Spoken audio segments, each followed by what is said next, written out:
सो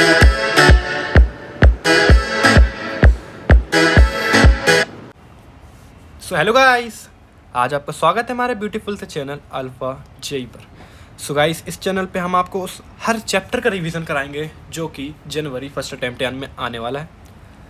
so guys, आज हम शुरुआत करने वाले हैं हमारे प्यारे से सब्जेक्ट ऑर्गेनिक केमिस्ट्री के साथ। ऑर्गेनिक केमिस्ट्री बहुत ही ज़्यादा स्कोरिंग है, आप जान नहीं सकते, बहुत ही स्कोरिंग है। कभी कभार फिजिकल से कोई कठिन क्वेश्चन आ जाता है, आपको फंसाने के लिए बड़ी न्यूमेरिकल वैल्यू के साथ खेल लिया जाता है, लेकिन आप ऑर्गेनिक केमिस्ट्री से एक तो क्वेश्चंस नंबर्स भी ले सकते हैं और टाइम भी बचा सकते हैं। और आपको पता है केमिस्ट्री एक ईजी टू मॉडरेट में माना जाता है।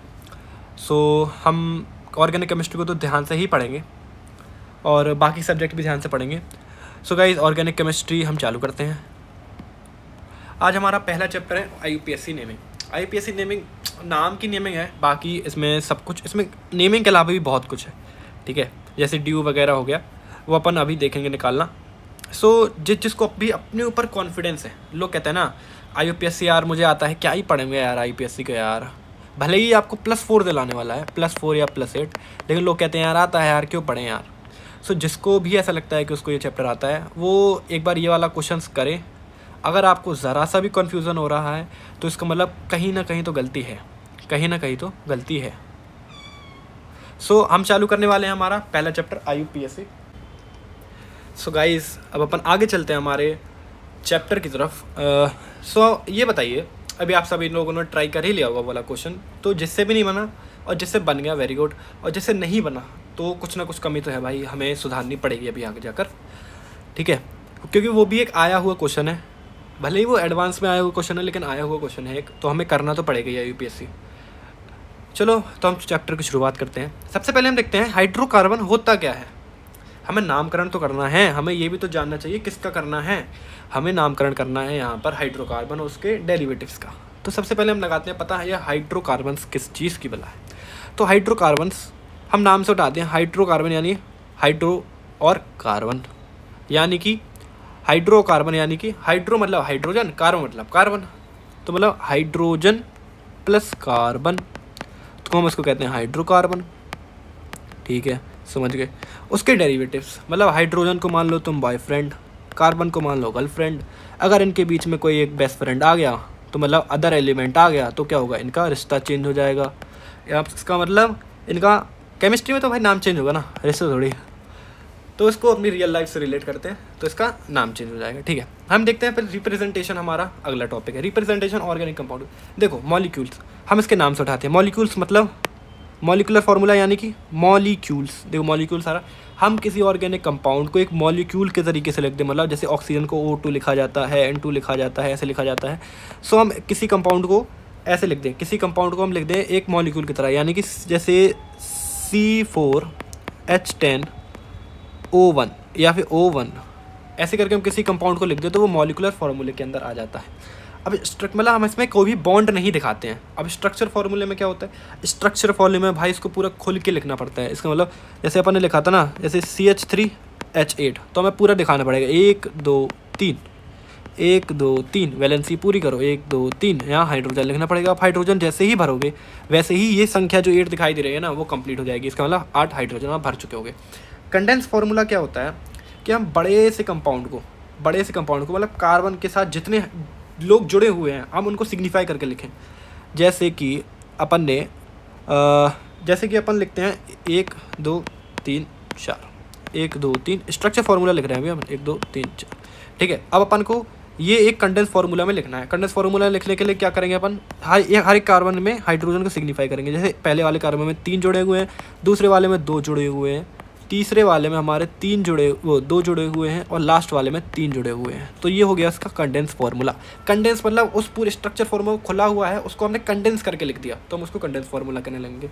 बॉन्ड लाइन फार्मूला देखिए, जितने भी टीचर्स लोग पढ़ाते हैं बैचेस पे या फिर यूट्यूब पे या कहीं पे भी, तो हमेशा कभी भी रिएक्शन कराते हैं कहीं जाके एल्डिहाइड, कीटोन, कार्बोक्सिलिक एसिड, आप 12th में जितने भी चैप्टर आते हैं वो कभी भी ऐसा स्ट्रक्चर फार्मूला में लिख के नहीं कराएंगे जब अनटिल अनलेस उनको मैकेनिज्म ना समझाना हो, ठीक है। सो वो आपको ऐसे ही समझाएंगे बॉन्ड लाइन के तरीके से, 1 2 3 कार्बन लास्ट के डिजिट गिना करो, जहाँ ये डंडी रुक रही है मतलब ये कार्बन वहाँ पर है, तो यहाँ पर कितने कार्बन है, 1 2 3 4 5, यानी कि टोटल यहाँ पर कितने कार्बन है, 5 कार्बन है। तो हमको ऐसे ही जानना पड़ेगा। अब इसी में भाई वो कुछ पुछ कर देगा, इसका मतलब बेस्ट फ्रेंड को ले आएगा, this this this this this, यहाँ पे OH ला देगा, यहाँ COH ला देगा, यहाँ Cl ला देगा, यहाँ COH ला देगा, मतलब कुछ भी लाया जा सकता है बॉन्ड लाइन फार्मूला में। और इसको सबसे शॉर्टेस्ट फार्मूला होता है, इसको बहुत ही आसानी तरीके से लिखा जा सकता है, ठीक है। अब जैसे मैंने आपको बताया, इसको मैंने आपको चारों फार्मूले बता दिए, ठीक है। अब आपको ये आपके होमवर्क हैं, होमवर्क कह सकते हैं या फिर प्रैक्टिस के लिए क्वेश्चंस हैं, कि आपको ये सारे के सारे क्वेश्चन जितने लिखे हुए हैं इनको मतलब जितने भी फार्मूला पॉसिबल हैं, जैसे इस वाले कंपाउंड जो बॉन्ड लाइन में लिखा हुआ है, इस बॉन्ड लाइन को आपको स्ट्रक्चरल में भी लिखना है, स्ट्रक्चर में लिखने के बाद कंडेंस में भी लिखना है, कंडेंस में लिखने के बाद मॉलिकुलर फार्मूले में भी लिखना है। सो यहीं से आपका ये टॉपिक मजबूत हो जाएगा। आते हैं क्वेश्चन लेकिन बहुत ही कम, लेकिन आपके आगे जाके बहुत ही ज़्यादा यूज़ होने वाला है। सो अभी अपन ने सारे के सारे फार्मूला कंपाउंड को कैसे लिखा जाता है अपन ने वो देख कर आए हैं, कितने प्रकार में लिख सकते हैं वो देख कर आए। अब अपन डिग्री देखेंगे कि ये बताइए कि अगर अपन को कोई भी कंपाउंड दे दिया जाए, ठीक है, बड़ा सा कंपाउंड दे दिया जाए आपको, सी सी सी सी सी, और उसमें 4-5 प्रकार के एलिमेंट लगा दिए जाएँ, और आपसे पूछा जाए, जैसे इसको C1 मानते हैं, इसको C2, इसको C3, इसको C4, इसको C5, तो अपन C3 पर देखें, C3 की डिग्री क्या होगी, कोई आपसे पूछ ले, C2 की डिग्री क्या होगी, C4 की डिग्री क्या होगी, कोई आपसे पूछ ले तो आप बता पाएंगे? डिग्री का अपन सिंपल मतलब समझते हैं कि कार्बन पे कितने लोग, या समझ लो कार्बन एक बस है, ठीक है, उस पर कितने लोग सवार होकर चल रहे हैं, हम उसको कहेंगे डिग्री। मतलब कार्बन के ऊपर कितने लोग लदे हुए हैं, उसको अपन डिग्री कहते हैं। अब देखो, जैसे कार्बन की मैक्सिमम डिग्री 4 हो सकती है, ठीक है, कार्बन से मैक्सिमम से ज़्यादा मतलब मैक्स टू मैक्स 4 ही हो सकती हैं। सारे कंपाउंड की अपनी अपनी डिग्रियाँ होती हैं, सारे कंपाउंड की अपनी डिग्री होती है। जैसे कार्बन की 4 हो सकती है। फॉर एग्जांपल जैसे CN है, अगर कोई आपसे इसकी डिग्री पूछे तो आप देख के कहोगे, बॉन्ड देख के कहोगे 1 2 3 4। भाई इसमें बॉन्ड देख के कुछ लोग होते हैं मतलब बॉन्ड देख के बताते हैं, 1 बॉन्ड 2 बॉन्ड 3 बॉन्ड 4 बॉन्ड, तो वो बताएंगे भाई इसकी तो डिग्री 4 है, चलो ठीक है इस पे चल गया ये वाला काम। क्या इस पे चलेगा? 1 2 3 4। तो इससे कोई पूछेगा, कोई हमारा चोमू बच्चा है, उससे कोई पूछेगा तो वो बताएगा कि भाई इसमें 4 डिग्री हैं। वहीं पे उसका -1 मिल जाएगा, -1 या -5 कह दो, -5 मिलेगा, ठीक है। अगर इसकी कोई डिग्री पूछे तो उसको -5 मिलेगा, क्योंकि इसकी डिग्री अपन को ये देखना है कि उसको ऊपर कितने लोग लदे हुए हैं। ये नहीं देखना कितनी तरह से लदे हुए हैं, हमें देखना कितने लोग लदे हुए हैं। मतलब एक तरफ से यहाँ से कोई जुड़ा हुआ है, यहाँ से कोई जुड़ा हुआ है, तो इसकी डिग्री हो जाएगी 2। इसकी डिग्री कितनी हो जाएगी? 2, ठीक है। अब यहाँ पे एक छोटा सा क्वेश्चन है, जैसे इसने कहा draw the structure of the hydrocarbon having least molecular mass and contain only. हमें ऐसा स्ट्रक्चर बनाना है हाइड्रोकार्बन का जिसका मॉलिकुलर मास बहुत ही कम हो, लीस्ट हो, और मतलब उसमें 2 डिग्री कार्बन भी हो उस कंपाउंड में, उस कंपाउंड में 1 डिग्री कार्बन भी हो।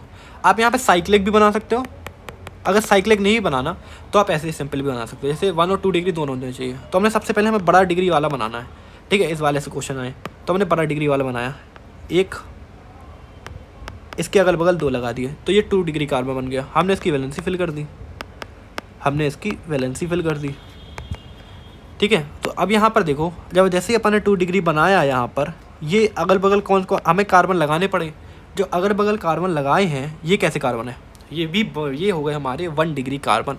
तो कंपाउंड को बनाते ही हमारा 2 डिग्री वाला टास्क भी कंप्लीट हो गया, 1 डिग्री वाला भी टास्क भी कंप्लीट हो गया, और लीस्ट फार्मूला रखना था, मतलब लीस्ट मॉलिकुलर मास रखना था, वो भी टास्क कंप्लीट हो गया। ऐसे ही ये 3 क्वेश्चन है, इसको आप घर पे ट्राई करिएगा, अच्छे क्वेश्चन है, ऐसे क्वेश्चन भी कभी कभार आ जाते हैं। सो अब अपन आ चुके हैं हमारे नेक्स्ट पार्ट की तरफ, जहाँ पर हम सीखेंगे डिग्री ऑफ अनसैचुरेशन निकालना। सो डिग्री ऑफ अनसैचुरेशन निकालना कैसे पड़ता है? सो अनसैचुरेशन का मतलब तो आपने कहीं ना कहीं पढ़ा भी होगा, जैसे 10th में आप पढ़ते हैं भाई कार्बन के बीच में डबल बॉन्ड्स होते हैं, डबल बॉन्ड, ट्रिपल बॉन्ड, कुछ इस प्रकार के बॉन्ड होते हैं। तो हमें ये पता है कि जो सिंगल बॉन्ड है उसको अपन सैचुरेशन बॉन्ड भी कहते हैं। मतलब अगर सिंपल समझ लो कि अगर एक बॉन्ड है तो सैचुरेशन, 2 या 3 बॉन्ड है तो क्या हो जाएगा? अनसैचुरेशन, ठीक है। तो हमें यही निकालना है, ठीक है, डिग्री ऑफ अनसैचुरेशन। तो सिंपल मीनिंग समझते हैं इसकी कि हमें एक कंपाउंड में, मतलब एक कोई बंधा हुआ कंपाउंड है, उसको खोलने के लिए कितने हाइड्रोजन चाहिए, ठीक है, मतलब कितने H2 रिक्वायर्ड हैं एक ओपन चेन एल्केन बनाने के लिए, ओपन चेन एल्केन बनाने के लिए, उसको हम डिग्री ऑफ अनसैचुरेशन कहते हैं। ठीक है। जैसे अपन देखते हैं क्वेश्चन कैसे बनाने पड़ते हैं। जैसे कि अब यहाँ पर देखते हैं, जैसे एल्केन का क्या फॉर्मूला होता है, CnH2n +2।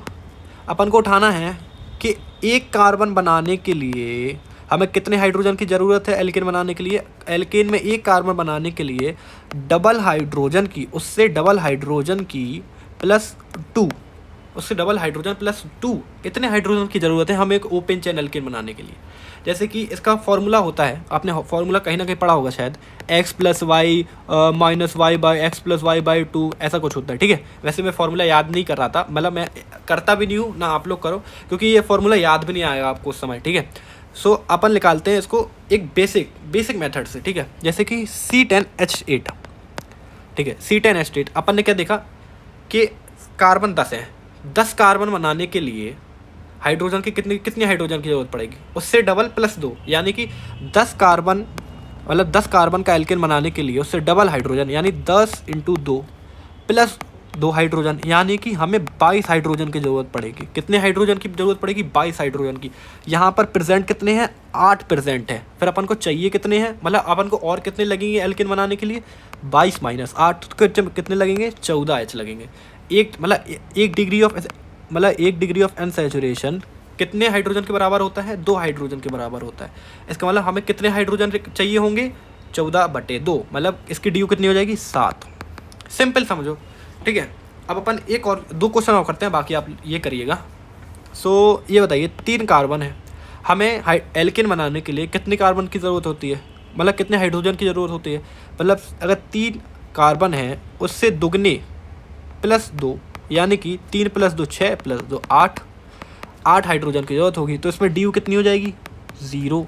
एक क्वेश्चन और करते हैं, जैसे ये 10 कार्बन है, हमें एक एल्केन बनाने के लिए कितने हाइड्रोजन की ज़रूरत होगी, 10 × 2 + 2, यानी 22।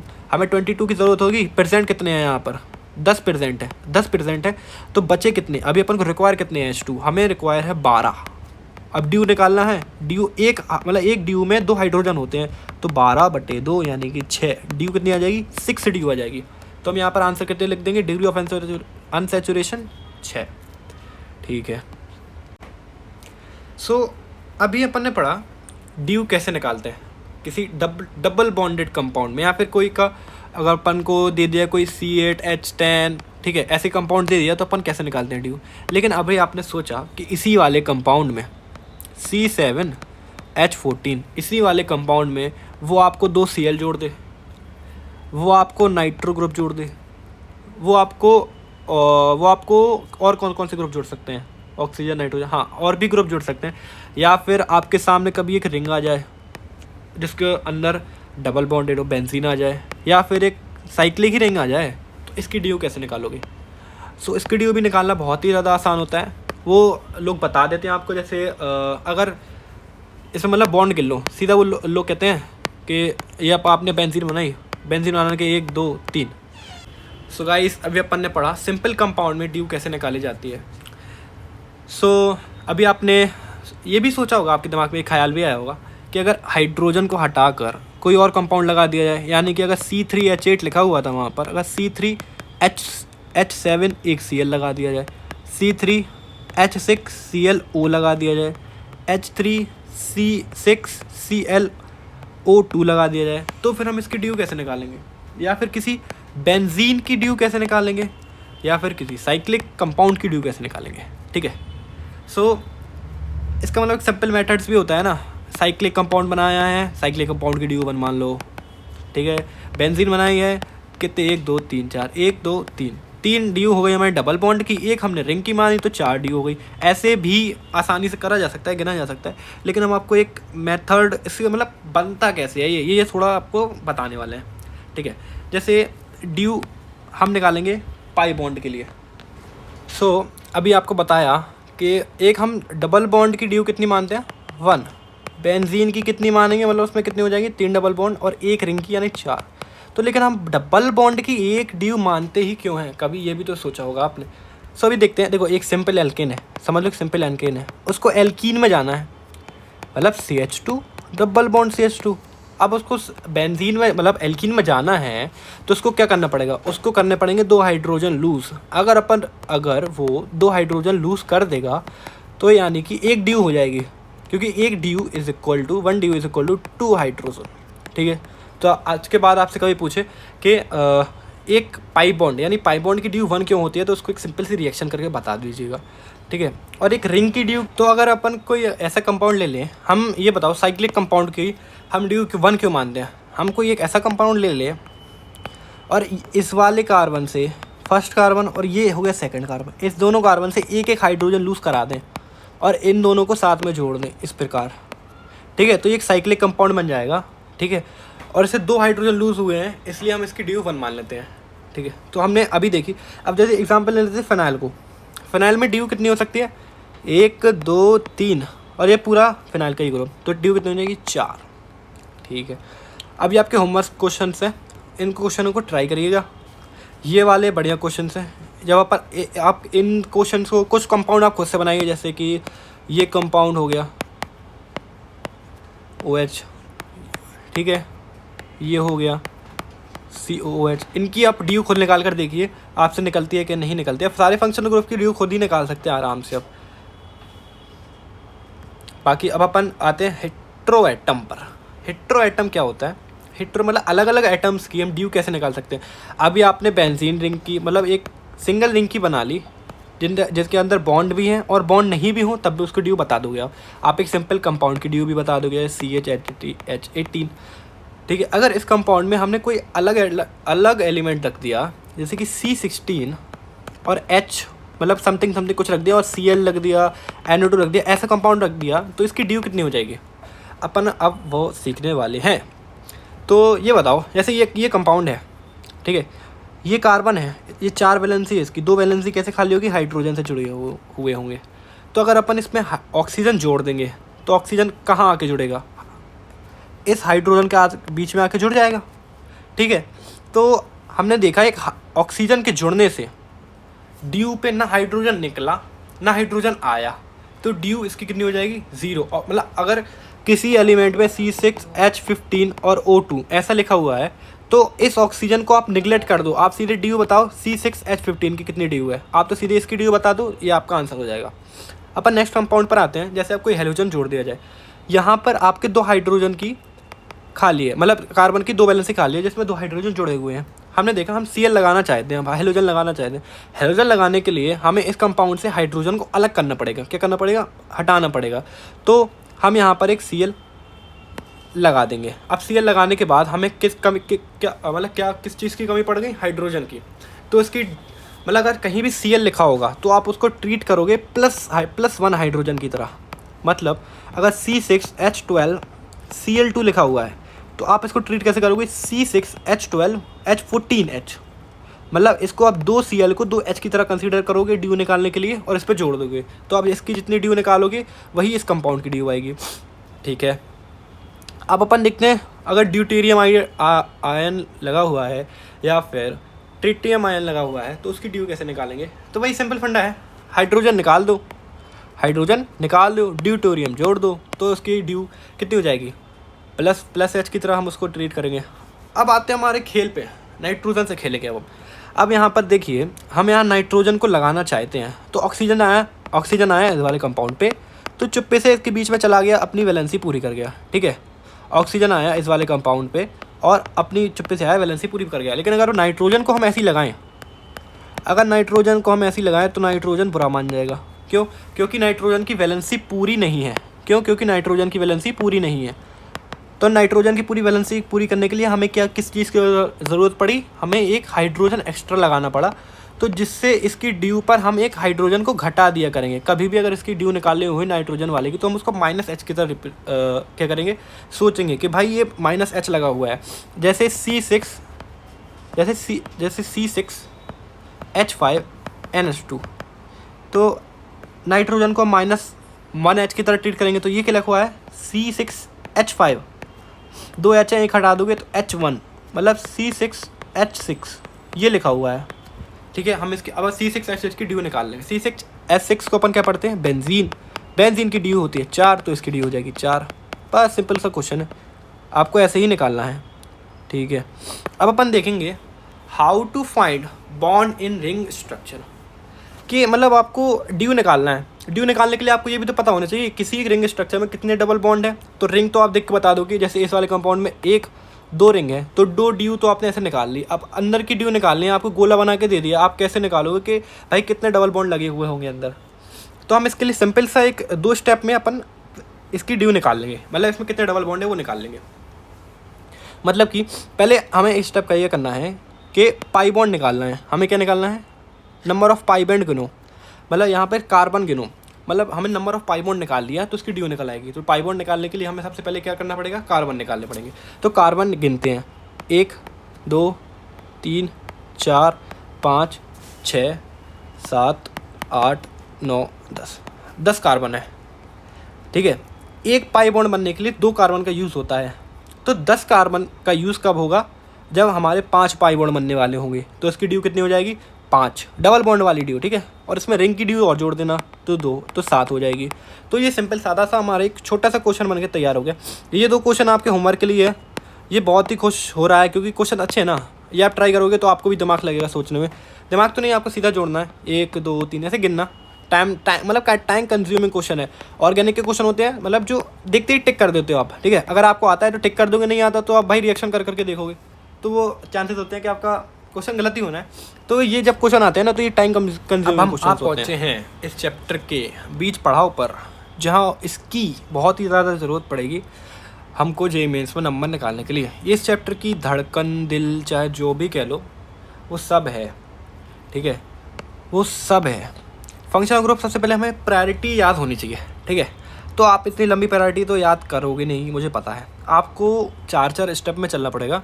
सो आप पहले 4 याद करो, यानी पहले 4 पे कौन आता है, एसिड, ठीक है। तो पहले कार्बोक्सिलिक एसिड, ठीक है। फिर आएगी, पहले आएगी पापा, फिर आएगी मम्मी, फिर उसके 2-3 बच्चे, और बच्चे होने के बाद उसके पोते, ठीक है। पहले आएगा पापा कार्बोक्सिलिक एसिड, फिर अपन ने दूसरा याद किया सल्फोनिक एसिड, फिर तीसरा आएगा एसिड हैलाइड एनहाइड्राइड, फिर आएगा तुम्हारा ईस्टर्स। ये 4 हो गए। पहले अपन ने क्या याद किया, कार्बोक्सिलिक एसिड, फिर हाथ खोलो, उंगलियों से गिनो, carboxylic acid, sulphonic acid, acid anhydride और ईस्टर। 4 याद करें, आँख बंद करो, फिर से बोलो, carboxylic acid, sulphonic acid, acid anhydride और ईस्टर्स, ठीक है। 4 याद होने के बाद फिर हम आगे के 4 याद करेंगे, ठीक है। फिर एसिड हैलाइड, फिर एमाइड, फिर आएगा नाइट्राइल, फिर आएगा, ठीक है। फिर 3 याद करो, ठीक है। चलो 4 ना याद करो, फिर अपन 12th में आ जाएंगे। फिर एसिड हैलाइड, फिर एमाइड, फिर नाइट्राइल, मतलब एसिड हैलाइड, फिर एमाइड CuNH2, फिर नाइट्राइल CN। फिर अपन 12th में आ जाते हैं। 12th में हमारे 3 चैप्टर आते हैं भाई। 3 में से कौन कौन किसको किसको आगे रखें, तो याद रखना पीछे से चालू करना, पीछे से। पहले अपना बाद में चैप्टर कौन सा आता है, एल्डिहाइड, फिर कीटोन, फिर अपन पीछे को आते हैं, फिर आता है अल्कोहल। तो आप ऐसे 3-3 करके याद कर लेना, पहले 4 फिर 3-3 फिर लास्ट में एमीन, ठीक है। अपन इसको लिखते कैसे हैं भाई, इसका स्ट्रक्चर सबको पता है भाई। कार्बोक्सिलिक एसिड को हम COH से डिनोट करते हैं, सल्फोनिक एसिड को SO3H से, एसिड एनहाइड्राइड को RCO का होल टॉइस, और जो उनके दोनों O है ना, उन दोनों O को ले जाकर तुम O से जोड़ देना, ठीक है। हाँ समझ गए। उसके बाद ईस्टर्स आता है COOR, एसिड हैलाइड आता है COX, एमाइड आता है CONH2 और नाइट्राइल आता है CN, ठीक है। नाइट्राइल को हम साइनाइड भी पढ़ लेते हैं, फिर उसके नेमिंग में थोड़ा सा डिफरेंट आ जाता है, वो हम देखते हैं। फिर एल्डिहाइड CHO, कीटोन 2 कार्बन, मतलब कोई भी कार्बन चेन, कीटोन हमेशा बीच में पाया जाएगा, ठीक है। फिर आता है अल्कोहल ROH। फिर आता है प्रीफिक्स, ठीक है। प्रीफिक्स हमको नेमिंग में यूज़ करना पड़ता है, बहुत ही कम यूज़ करना पड़ता है, मतलब ज़्यादातर कंपाउंड में ऐसा होता है कि हमें सिर्फ एक ही फंक्शनल ग्रुप दिया होता है। अगर मल्टीपल फंक्शनल ग्रुप दिए होंगे ना, तो फिर हमें प्रीफिक्स की ज़रूरत पड़ जाएगी। तो फिर हम कार्बोक्सिलिक एसिड का हम उठाएंगे उसी नाम से, कार्बोक्सी, ठीक है। सल्फोनिक का सल्फो, एसिड एनहाइड्राइड क्यों नहीं होना, तो इसका टेंशन नहीं लेनी। एस्टर्स का आपको नेमिंग करने के लिए थोड़ा सा दिमाग लगेगा। देखो एल्कोक्सी कार्बोनिल और एल्कोनॉइल ऑक्सी, ठीक है। एल्कोक्सी कार्बोनिल या एल्कोनॉइल ऑक्सी। देखो एल्कोक्सी लिखा अपन ने, एल्कोक्सी कार्बोनिल लिखा, ठीक है। अब अपन नील कार्बोनिल को उठा के एल्कोक्सी के साथ लगा देंगे, एल्को मतलब एल्कोनिल और ऑक्सी, एल्कोनिल और ऑक्सी, ठीक है। ये भी हो गया। अब हम एसिड हैलाइड पे आते हैं। एसिड हैलाइड का क्या लिखेंगे, हेलो कार्बोनिल, कार्बोनिल को क्या कहेंगे, हेलो, ठीक है। क्या कहेंगे कार्बोनिल को, hello, hello carbonyl. Amide carbonyl, hello हटा दो उससे, कार्बोनिल आ जाएगा, ठीक है। नाइट्राइल को साइनो लगाना पड़ेगा। अगर हमें कोई दो फंक्शनल ग्रुप प्रेजेंट है तो फिर अपन नाइट्राइल को प्रायोरिटी देते हुए, मतलब प्रायोरिटी ना देते हुए, अगर जैसे COH या ऐसे भारी ग्रुप हैं तो प्रायोरिटी ना देते हुए हमें साइनो लगाना पड़ेगा। और एल्डिहाइड का आपको पता है फॉर्मल ऑक्सी, कीटोन का भी हमें सबको पता है ऑक्सो कीटो, और एल्कोहल का तो एल्कोहल का आप याद ही कर लो। एल्कोहल का सबसे ज़्यादा यूज़ होगा हाइड्रोक्सी। एल्कोहल का क्या आएगा? हाइड्रोक्सी। OH है ना, OH मतलब हाइड्रो, और ऑक्सीजन मतलब ऑक्सी, हाइड्रोक्सी। बस बड़े प्यार से याद हो गया। ठीक है, सफिक्स पे, सफिक्स इसका मेन इंपॉर्टेंट है। सफिक्स आपको याद होने चाहिए सबके। आप एक बार जल्दी से रीडिंग लगाएंगे, फिर उसके बाद इसको याद करेंगे। जल्दी से रीडिंग लगाएंगे। ओइक एसिड, सल्फोनिक एसिड का सल्फोनिक एसिड, ओइक एनहाइड्राइड, ठीक है, ईस्टर्स का OH, हैलाइड्स का ऑयल हैलाइड, एमाइड का एमाइड ही रहेगा, नाइट्राइल का नाइट्राइल ही रहेगा। बाकी ये 3 तो आपने 12th में पढ़े भी है, 9वीं में भी बहुत करी है। एल्डिहाइड का अल, कीटोन का ओन, एल्कोहल का ऑल। इसको तो लास्ट नेम से उठा लेना आप, ठीक है, और एल्डिहाइड का शुरुआत वाले नेम से। ठीक है, फिर से एक बार याद करते हैं। हाँ, हाथ रखो इस पर, जहाँ पे आप पढ़ रहे हो वहाँ पे हाथ रख लो, फिर से रिवाइज करना चलो। कार्बोक्सिलिक एसिड का ओइक एसिड, सल्फोनिक एसिड का सल्फोनिक एसिड, एसिड एनहाइड्राइड का ओइक एनहाइड्राइड, ईस्टर्स का OH, एसिड हैलाइड का ऑयल हैलाइड, एमाइड का एमाइड, नाइट्राइल का नाइट्राइल, एल्डिहाइड का अल, कीटोन का ओन, एल्कोहल का ऑल। देखो ये 3 तो आपको आसानी से याद हो जाएंगे, aldehyde, ketone, alcohol. Nitrile amide का सेम है। एसिड हैलाइड में क्या लगाना? ऑयल लगा देना, ऑयल हैलाइड, ठीक है। ईस्टर्स में OH लगा देना। ईस्टर्स का आपको याद करना पड़ेगा, एसिड एनहाइड्राइड का याद करना पड़ेगा। ईस्टर्स का याद कर लो OH, एसिड एनहाइड्राइड का ओइक एनहाइड्राइड, ठीक है, सिर्फ ओइक एनहाइड्राइड। जैसे कार्बोक्सिलिक एसिड में ओइक एसिड, ऐसे इसमें OH लगाना और एनहाइड्राइड लिख देना, इसमें OH लगाना, एसिड लिख देना। सल्फोनिक एसिड का सल्फोनिक एसिड, बस याद हो गया। अब अपन आते हैं सफिक्स स्टार पर। किस पर आते हैं अपन? सफिक्स स्टार पर। ये बहुत ही कम यूज़ होता है, बहुत ही कम, ठीक है, बहुत ही कम कंपाउंड में यूज़ होता है, लेकिन जब भी यूज़ होता है तो हमेशा क्वेश्चन गलत करवा के जाएगा आपसे, ठीक है। और ये कैसे यूज़ होता है, कब यूज़ करना पड़ता है, हम आगे क्वेश्चन पर देखेंगे। जब अपन अलग अलग पर्टिकुलर ग्रुप्स की हम नेमिंग कर रहे होंगे, पर्टिकुलर ग्रुप्स की नेमिंग कर रहे होंगे, तब अपन देखेंगे सफिक्स स्टार का यूज़ कहाँ पर होता है। अब जैसे कार्बोक्सिलिक एसिड है तो सफिक्स स्टार का कार्बोक्सिलिक एसिड है, एसिड एनहाइड्राइड है। ये तो आप एक बार पढ़ लो, उतना याद करने की जरूरत नहीं है। अपन क्वेश्चन लगाएंगे तो अपन को पीछे अपन पलट के देख लेंगे, वो याद भी हो जाते हैं लास्ट तक, ठीक है। एसिड एनहाइड्राइड, कार्बोक्सिलिक एनहाइड्राइड का, और ईस्टर्स का carboxylate, acid halide carbonyl halide, ठीक है। अच्छा भैया, एमाइड क्या कहना चाहता है? कार्बोक्सामाइन। नाइट्राइल क्या कहना चाहता है? कार्बोनाइट्राइल। एल्डिहाइड क्या, देखो अपन को याद किसका रखना है? एक एल्डिहाइड का याद कर लो आप, कार्बोल्डिहाइड। एक कार्बोक्सिलिक एसिड का याद कर लो, कार्बोक्सिलिक एसिड। और बस ये 2 अपन के मेन है, बाकी तो ठीक है यूज़ होंगे नहीं होंगे वो अपन देखते हैं आगे जाके। आपने बाकी की रीडिंग लगा ली, बस ये अपन ने याद रखा, एल्डिहाइड का सफिक्स स्टार कार्बोल्डिहाइड, कार्बोक्सिलिक एसिड का सफिक्स स्टार कार्बोक्सिलिक एसिड, बस यहाँ से निकलो। बाकी ये आपको इन टेबल में सबसे अच्छा याद होना चाहिए। स्ट्रक्चर तो आप देखते ही पहचान जाओ, ठीक है, ये कौन सा है। और एक सफिक्स, ये 2 आपके बिल्कुल पक्के होने चाहिए। प्रीफिक्स तो चलो ठीक है वो हो जाए। अब प्रीफिक्स तो मतलब आप जैसे ऑप्शंस आएंगे आपके पास, ऑप्शंस से देख के भी कर सकते हो प्रीफिक्स को, ठीक है, वो तो आप कर लोगे। अब यहाँ पर कुछ क्वेश्चन है, सो 1-2 क्वेश्चन मैं कराऊंगा, बाकी आपको करने हैं, ठीक है। ये ड्रग्स हैं, ठीक है, इस पे अपन को देखना है कि मतलब कौन कौन से ग्रुप जुड़े हुए हैं, ठीक है। जैसे कोई एक कंपाउंड लेते हैं अपन, कौन सा ले, आओ ये वाला कंपाउंड लेते हैं, ये वाला, ठीक है। इस पे अपन को जोड़ देखना है कि कितने फंक्शनल ग्रुप जुड़े हुए हैं। इस पे अपन को देखना है कितने फंक्शनल ग्रुप जुड़े हुए हैं। जैसे ये वाला ग्रुप है, देखो 1 2 3, ये कैसा ग्रुप हो गया? एक 3 डिग्री अमाइन वाला, 3 डिग्री अमाइन, ठीक है। NH2 ये अमाइन, ये अलग होता है, ठीक है। 1 हो गया, 2 हो गए, और ये CONH2 एमाइड 3 ग्रुप है। कितने ग्रुप हैं? 3 फंक्शनल ग्रुप है। तो आपको ऐसे ही हर कंपाउंड में क्लोरो, प्रोमाजीन, हेलोपेरिडोल, ये सब आपको इन सब के नाम मतलब फंक्शनल ग्रुप गिनने हैं, और ये भी बताना है कौन कौन से हैं। जैसे इस वाले में 3 degree amine, 1 degree amine and CONH2 यानी कि एमाइड। ऐसे आपको हर क्वेश्चन पे करना है।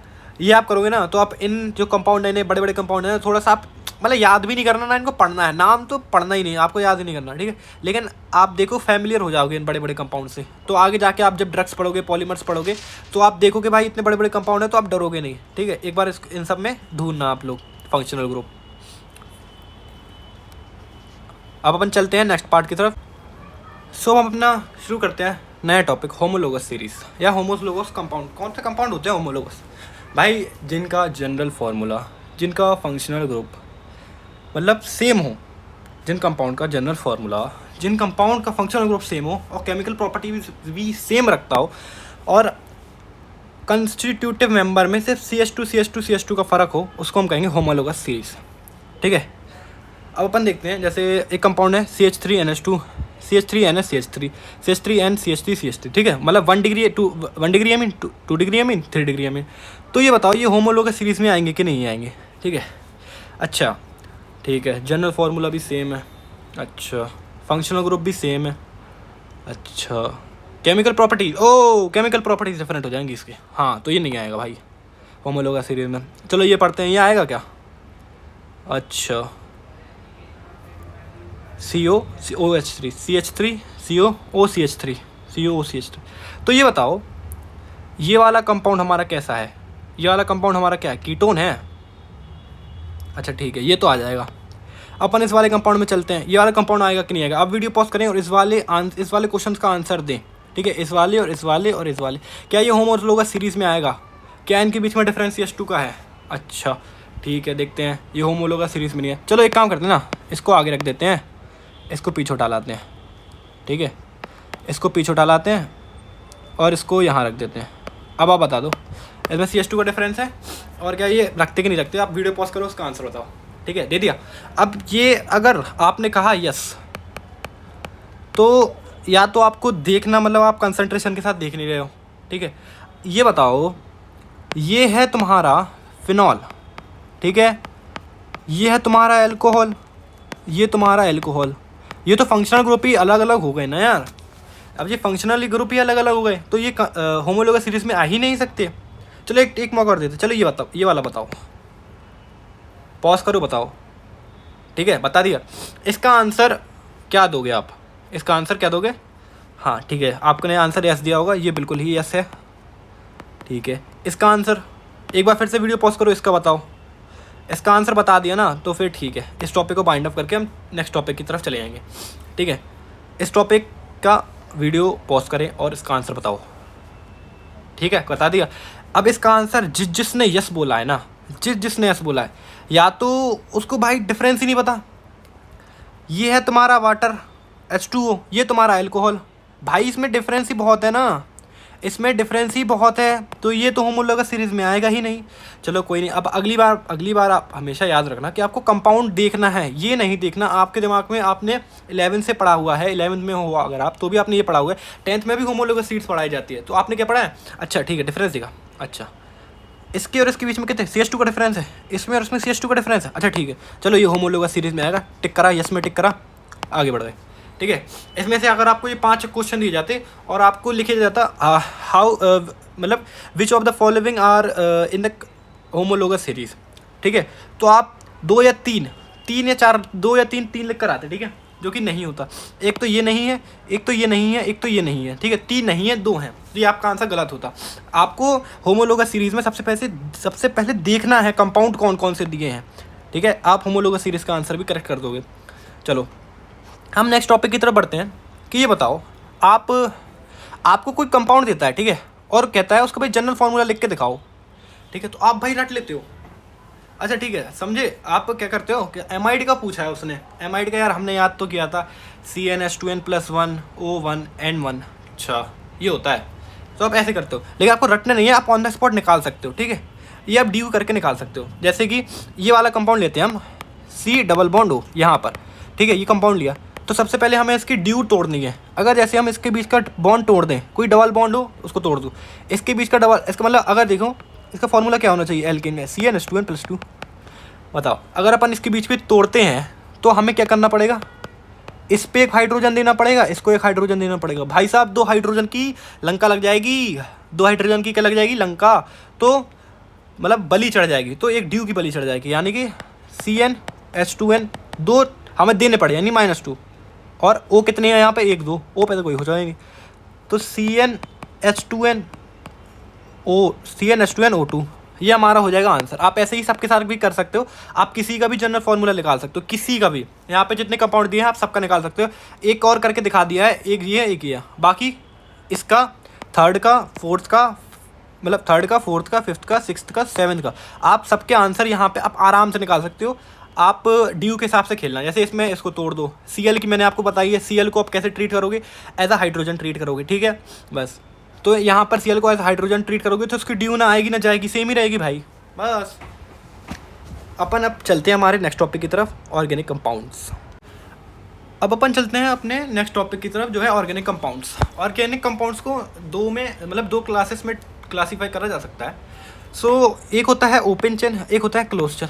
ओपन चेन यानी दे डबल बॉन्ड लगा दिया और बढ़ाकर उसको ट्रिपल बॉन्ड लगा दिया। अब मतलब इसकी तो बेइज्जती कर दी वैसे कार्बन की, 6-7 बॉन्ड करके, वो बुरा मान जाएगा, लेकिन नहीं, ऐसा नहीं करेंगे अपन। हिसाब से अपन बॉन्ड लगाते जाएँ एक ओपन चेन में, ठीक है, अपन ऐसे लगाते जाएँ तो वो ओपन चेन की कैटेगरी में आ जाता है। और क्लोज चेन यानी ये वाले कंपाउंड, तो ये वाले कंपाउंड आ जाते हैं हमारे किसमें, क्लोज चेन में। तो ओपन चेन वालों में भी दो क्लासेस में फर्दर क्लासीफाई हो जाता है। पहला है सैचुरेटेड, दूसरा है अनसैचुरेटेड। सैचुरेटेड में क्या होता है आपको तो पता ही है, अभी अपन पढ़ के आए हैं। सैचुरेटेड सिंगल बॉन्ड भाई, अनसैचुरेटेड डबल बॉन्ड करते करते और ट्रिपल बॉन्ड, सिंगल ट्रिपल, ऐसे करते करते ये अनसैचुरेटेड कंपाउंड्स में आ जाते हैं। फिर अपन देखते हैं क्लोज्ड चेन में दो क्लासेस में क्लासीफाई है, एक है एलिसाइक्लिक, एक है एरोमेटिक। एलिसाइक्लिक मतलब साइकिल के अंदर नो डबल बॉन्ड, यानी कि इसके अंदर आएगा तुम्हारा ये वाला कंपाउंड, ठीक है, ये वाला कंपाउंड, ये कंपाउंड। फिर एरोमेटिक में आएगा ये वाला कंपाउंड, ये वाला, ठीक है, इसमें रिंग लगा दी, नीचे एन लगा दिया, ऐसे कंपाउंड आ जाएंगे तुम्हारे एरोमेटिक में। देखो एलिसाइक्लिक भी फर्दर दो क्लासेस में क्लासीफाई हो जाता है, एक है होमोसाइक्लिक और एक है हेट्रोसाइक्लिक। होमोसाइक्लिक में क्या होता है, मतलब कार्बन अपने में मस्त है भाई, उन्हें कोई से फ़र्क नहीं पड़ता, मतलब वो अपने खुद के साथ बॉन्ड बनाए हुए हैं, कुल मिला के ऐसे बॉन्ड बनाए हुए हैं, उनके बीच में कोई भी नहीं है, ठीक है, उनके बीच में कोई भी नहीं है। हेट्रोसाइक्लिक में क्या होता है भाई, बाकी एलिमेंट्स को जलन होने लगती है होमोसाइक्लिक वो कार्बन से, तो वो उनके बीच में घुसने की क्या करता है, चुल मचती है भाई, तो वो बीच में घुसता है, तो उसको अपन हेट्रोसाइक्लिक का नाम दे देते हैं। हेट्रोसाइक्लिक मतलब ऐसा अपन ने कंपाउंड बनाया, कंपाउंड बनाने के बाद भाई ये बीच में वो लगा दिया, कंपाउंड बनाया, एन लगा दिया, तो ये हमारे हेट्रोसाइक्लिक के अंदर आ जाते हैं। बस अब ऐसे भी होमोसाइक्लिक, बस इसमें भी सेम ही है भाई, ये तो ऐसे ही फर्दर लिख दिया आपको डराने के लिए, कुछ नहीं है। होमोसाइक्लिक में लिख दो तुम, होमोसाइक्लिक में एरोमेटिक में लिख दो ये देश, बेंजीन के ऊपर OH लगा दो, बाहर कुछ भी हो, बेंजीन रिंग के अंदर कुछ नहीं होना चाहिए, Cl लगा दो, कुछ भी लगा दो, ये तुम्हारे होमोसाइक्लिक। हेट्रोसाइक्लिक में भाई जैसे ये वाला एग्जाम्पल ले लो, ऐसे अपन कई एग्जाम्पल बनाए जा सकते हैं, आपको बहुत ही ईजी है, इसके क्वेश्चंस भी आते हैं, ठीक है। और क्या कहते हैं, इस पर एक मेन एडवांस पे एक इस साल क्वेश्चन भी आया शायद 23 में, कि उसने कोई रिएक्शन करवाई और रिएक्शन करने के बाद जो प्रोडक्ट बना उसमें पूछा how many hetero atoms are there present in the. अब बच्चे भाई रिएक्शन तो करके ले जाते हैं, उन्हें यही नहीं पता हेट्रो एटम होता क्या है, तो वो वहाँ पे लास्ट में क्वेश्चन गलत कर देते हैं, ठीक है, मतलब टाइम भी वेस्ट हुआ, क्वेश्चन भी नहीं बना। तो छोटी छोटी चीज़ें अपन को लेकर चलनी पड़ेगी। अब होमोसाइक्लिक तो अपन ने ये डेफिनेशन पढ़ ली, हेट्रो की भी पढ़ ली, कार्बन टू अदर एलिमेंट जलता है मुझसे ठीक है। और नेमिंग ऑफ कंपाउंड पर आ जाते हैं वो। अब अपन कंपाउंड को नेम कैसे करते हैं, ठीक है। अब कंपाउंड को नेम करने के लिए हमें सिर्फ एक सिंगल सा रूल को फॉलो करना है, नो एक्सेप्शन, नो इधर उधर की बातें, नो क्लासेस, मतलब बार बार अलग अलग में बांटते जाओ, ये हो गया तो ये कर दिया, ये हो गया तो ये कर दिया, ये करने की ज़रूरत नहीं है भाई, कंफ्यूज हो गए बेफालतू का, कुछ नहीं। आप तो ये रूल याद रख दो, FMLSA, फिमलसा, याद करो फिमलसा, FMLSA। F मतलब फंक्शनल ग्रुप, M मतलब मल्टीपल बॉन्ड, L मतलब लॉन्गेस्ट चेन, S मतलब सब्स्टिट्यूएंट, A मतलब अल्फ़ाबेटिकल। देखो कई बच्चे क्या करते हैं, देखो ऐसे कोई एक कंपाउंड दिया होगा, ठीक है, यहाँ लगा होगा Cl, यहाँ लगा होगा Br, यहाँ लगा होगा डबल बॉन्ड, तो भाई वो ये देखेंगे, अच्छा यहाँ से नंबरिंग करी हमने 1 2 3 4, 4 पे ब्रोमो आ रहा, अच्छा यहाँ से करी 1 2 3 4, 2 पे ब्रोमो आ रहा, और भाई ब्रोमो अल्फ़ाबेटिकली कम आता है तो ब्रोमो वाला सही हो जाएगा, तो 2 ब्रोमो करके वो अपना कंपाउंड लिखते हैं। अब भाई वो देखते हैं बाद में आंसर भी सही आ गया, अरे भाई आंसर भी सही आ गया। अब आंसर उनका पता है, इसके अल्फ़ाबेटिकल चक्कर में सही नहीं आया, उनका आंसर सही आया ये डबल बॉन्ड के चक्कर में। डबल बॉन्ड यहाँ पहले पढ़ रहा, तो यहाँ डबल बॉन्ड के हिसाब से नंबरिंग करी, उसने सोचा कि भाई उसने अल्फ़ाबेटिकली नंबरिंग कर दी, जो कि गलत हो जाएगा, ठीक है। तो ये आंसर तो सही है लेकिन मेथड गलत है। अगर इसी वाले क्वेश्चन पे, फॉर एग्जाम्पल इसी वाले क्वेश्चन पे हम यहाँ पे ये ब्रोमो क्लोरो हटा देते हैं, ब्रोमो यहाँ लगा देते तो क्लोरो यहाँ लगा देते, अभी उसकी लंका लग जाती, -5 खाता वो, -5 खाता, ठीक है। अपन मतलब ऐसी छोटी छोटी गलतियों से बचना है, ठीक है, ये कोड याद रखना है।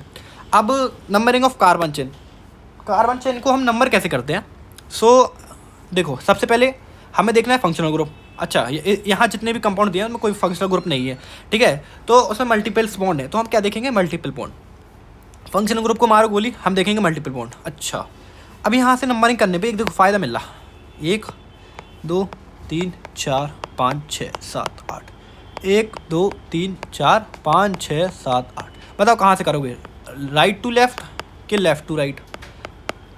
भाई वीडियो पॉज करो और बताओ। अगर उसमें से किसी ने भी, अगर अभी वीडियो पॉज करा है और किसी ने भी, चलो पहले बताओ, पहले वीडियो पॉज कर लो फिर बताओ, ठीक है, बता दिया। अब किसी ने भी पर्टिकुलरली राइट टू लेफ़्ट कहा या पर्टिकुलरली लेफ़्ट टू राइट कहा, ठीक है, वो दोनों ही अच्छे गलत हैं, क्योंकि यहाँ से तुम चाहे लेफ़्ट से करो, क्योंकि यहाँ से राइट से करो, दोनों जगह सेम है, इसलिए कंफ्यूज बिल्कुल नहीं होना अपन को, ठीक है, स्ट्रेट फॉरवर्ड खेलना है अपन को इन गेम, मतलब नेमिंग के साथ। अब अपन दूसरे कंपाउंड पर आते हैं। दूसरे कंपाउंड पर ये देखिए, मतलब अब अपन को थोड़ा फंस गया अपन, अब अपन को एक साइड से करनी पड़ेगी ना कि दोनों साइड से। पहले हमें स्ट्रेट चेन चुननी है, लॉन्गेस्ट चेन चुननी है, ठीक है, लॉन्गेस्ट चेन चुन ली है। 1 2 3 4 5 6 7 8 कार्बन की है। अब अपन नंबरिंग देखेंगे कहाँ से करेंगे। तो ये बताओ, इस नंबर इसमें पूरी आ रही है, क्या कहते हैं, डबल बॉन्ड आ रही है। तो अब अपन सब्स्टिट्यूएंट के पास ना जाकर पहले हम मल्टीपल बॉन्ड के हिसाब से करेंगे, कि जैसे कहाँ से मल्टीपल बॉन्ड पास पड़ रहा है, 1 2 3 4 5 6 7 8, यहाँ से करो 1 2 3, डबल बॉन्ड यहाँ दूसरे पे पड़ रहा है, यहाँ डबल बॉन्ड पहले पे पड़ रहा, तो जीता हमारा पहला वाला। अब कुछ बच्चे यहाँ से सब्स्टिट्यूएंट पास पड़ रहा है भाई, तो यहाँ इस वाले को कर देंगे, नहीं उनका गलत हो जाएगा। हमें देखना है मल्टीपल बॉन्ड कहाँ पास पड़ रहा, क्योंकि हमने अभी फंदा सा कोड याद किया है, तो मल्टीपल बॉन्ड पास पड़ रहा, वहाँ उस हिसाब से चलेंगे। तो ये आंसर मतलब लेफ़्ट टू राइट वाला गलत हो जाएगा और राइट टू लेफ़्ट वाला आंसर वो सही है, ठीक है। अब बाकी एक क्वेश्चन बाकी ये आप लोग करना 3 4 5 6 7 8 ये। अब आते हैं हमारे नेक्स्ट टॉपिक की ओर, नोमेनक्लेचर, ठीक है। अब अपन ने ये तो देख लिया चेन को कैसे चुनना है, किस ऑर्डर में चुनना है, ठीक है, ऑर्डर भी हमने आपको बता दिया फॉर्मूला करके। तो अब अपन नोमेनक्लेचर पे आ जाते हैं, जो सब पढ़ाते हैं वो भी पढ़ेंगे अब हम, ठीक है। तो अब अपन देखते हैं, सबसे पहले हमें नेम करना है सेकेंडरी प्रीफिक्स का, फिर हमारे प्राइमरी प्रीफिक्स आएगा, फिर वर्ड रूट आएगा, फिर प्राइमरी सफिक्स आएगा, फिर सेकेंडरी सफिक्स आएगा।